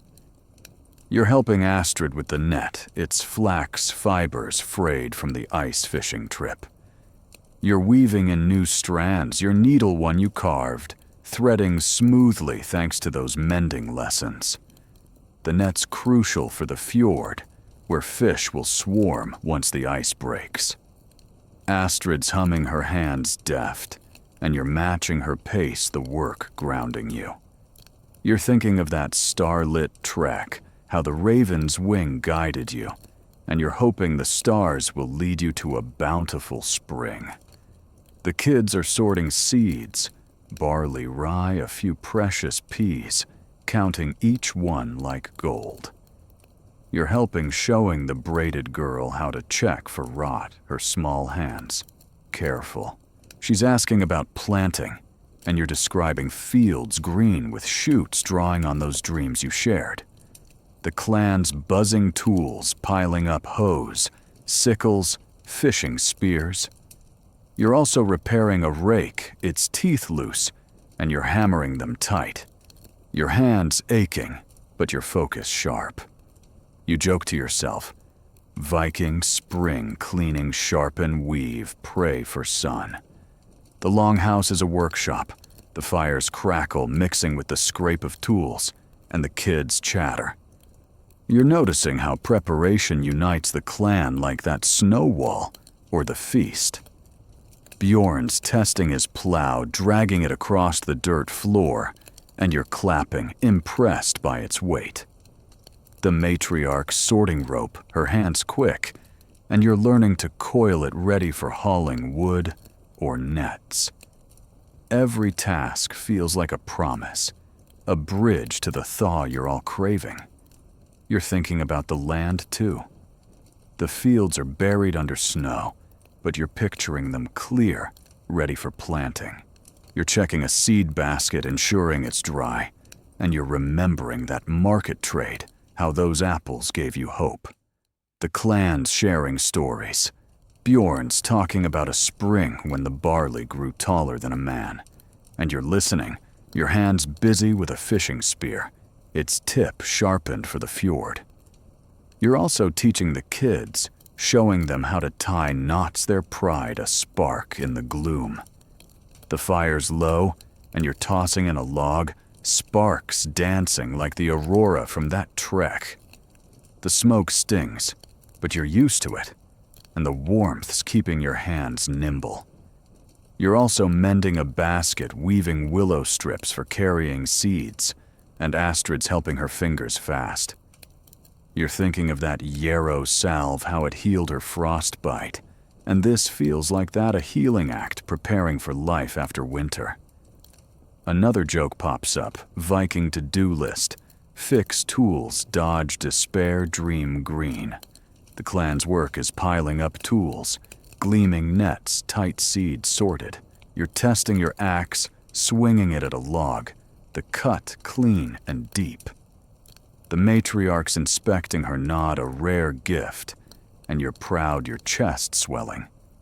The kids are playing with a spare net, pretending it's a sail, and you're laughing their energy, a reminder of the spring you're working for. You're feeling the Vikings' foresight, how they turned late winter into a launch pad for survival, every tool a step toward green fields. As night falls, the work slows the clan, settling their tools stacked neatly. You're pulling your wolf pelt tight, the bench creaking under you, and you're thinking about the Vikings, how they prepared for spring, turning hope into action. The cold's out there, the barrel's low, but your tools are ready, your heart lifted by the promise of thaw. You're dreaming of fields and fish, the axe's weight still in your hands. You're learning to love this preparation, this quiet push towards spring. You drift off ready for tomorrow's fight, knowing your tools will carry you through. You're huddled in the longhouse, the fire's faint glow struggling against the winter's icy breath, the smoky air heavy with the scent of wool and fish. The cold is a relentless enemy, but whispers of spring are stirring faint signs of a thaw that could break winter's hold. You're readying tools for the coming melt-sharpening blades and mending nets, preparing for a season of planting and fishing. Your hands are busy, your heart hopeful, as you work to ensure the clan's ready when the ice gives way. Vikings planned for spring with meticulous care, as shown by tool caches and repaired gear found at sites like Lindholm Hoya, evidence of their foresight in late winter. You're sitting by the fire now, your axe in hand, its blade gleaming from that whetstone session, but needing a final polish. The matriarch's directing her steely eyes, scanning the clan's work. Bjorn's fixing a plow, Astrid's weaving a new net, and the kids are sorting seeds saved from last fall. You're feeling the shift, a quiet excitement, as the clan prepares for life beyond the snow. You're sharpening the axe, dragging it across a fine whetstone, your fingers stiff but precise. The blade's edge is razor sharp, ready for felling trees or clearing fields. You're thinking of that rune stone you carved, how it told of your winter, and now you're etching a small sun symbol on the axe handle, a nod to the thaw you're dreaming of. A quirky tidbit, some Vikings reportedly blessed their tools with mead, believing it ensured a good harvest. You're tempted to splash some from that batch you brewed, but you're saving it for the feast that's coming. Historians still argue whether Vikings prepared for spring out of hope or necessity, with some sagas emphasizing ritual blessings, while others focus on practical repairs. Either way, you're all in. The barrels are nearly empty, and the thaw means fishing and planting, so your tools need to be ready. You're moving to a hoe now, its wooden shaft worn but solid, and you're tightening its iron blade with a leather strap. The matriarch's watching, nodding, and you're pushing harder, knowing every tool's a step toward survival. You're helping Astrid with the net, its flax fibers frayed from the ice fishing trip. You're weaving in new strands, your needle one you carved, threading smoothly thanks to those mending lessons. The net's crucial for the fjord, where fish will swarm once the ice breaks. Astrid's humming her hands deft, and you're matching her pace, the work grounding you. You're thinking of that starlit trek, how the raven's wing guided you, and you're hoping the stars will lead you to a bountiful spring. The kids are sorting seeds, barley, rye, a few precious peas, counting each one like gold. You're helping showing the braided girl how to check for rot, her small hands. Careful. She's asking about planting, and you're describing fields green with shoots drawing on those dreams you shared. The clan's buzzing tools piling up hoes, sickles, fishing spears. You're also repairing a rake, its teeth loose, and you're hammering them tight. Your hands aching, but your focus sharp. You joke to yourself, Vikings spring cleaning sharpen weave, pray for sun. The longhouse is a workshop. The fires crackle mixing with the scrape of tools, and the kids chatter. You're noticing how preparation unites the clan like that snow wall or the feast. Bjorn's testing his plow, dragging it across the dirt floor, and you're clapping, impressed by its weight. The matriarch's sorting rope, her hands quick, and you're learning to coil it ready for hauling wood or nets.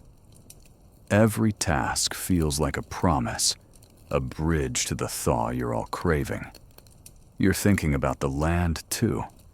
The fields are buried under snow, but you're picturing them clear, ready for planting. You're checking a seed basket, ensuring it's dry, and you're remembering that market trade, how those apples gave you hope. The clans sharing stories. Bjorn's talking about a spring when the barley grew taller than a man. And you're listening, your hands busy with a fishing spear, its tip sharpened for the fjord. You're also teaching the kids, showing them how to tie knots, their pride a spark in the gloom. The fire's low, and you're tossing in a log, sparks dancing like the aurora from that trek. The smoke stings, but you're used to it, and the warmth's keeping your hands nimble. You're also mending a basket, weaving willow strips for carrying seeds, and Astrid's helping her fingers fast. You're thinking of that yarrow salve, how it healed her frostbite, and this feels like that, a healing act preparing for life after winter. Another joke pops up, Viking to-do list. Fix tools, dodge despair, dream green. The clan's work is piling up tools, gleaming nets, tight seeds sorted. You're testing your axe, swinging it at a log, the cut clean and deep. The matriarch's inspecting her nod, a rare gift, and you're proud, your chest swelling. The kids are playing with a spare net, pretending it's a sail, and you're laughing their energy, a reminder of the spring you're working for. You're feeling the Vikings' foresight, how they turned late winter into a launch pad for survival, every tool a step toward green fields. As night falls, the work slows the clan, settling their tools stacked neatly. You're pulling your wolf pelt tight, the bench creaking under you, and you're thinking about the Vikings, how they prepared for spring, turning hope into action. The cold's out there, the barrel's low, but your tools are ready. Your heart lifted by the promise of thaw. You're dreaming of fields and fish, the axe's weight still in your hands. You're learning to love this preparation, this quiet push towards spring. You drift off ready for tomorrow's fight, knowing your tools will carry you through.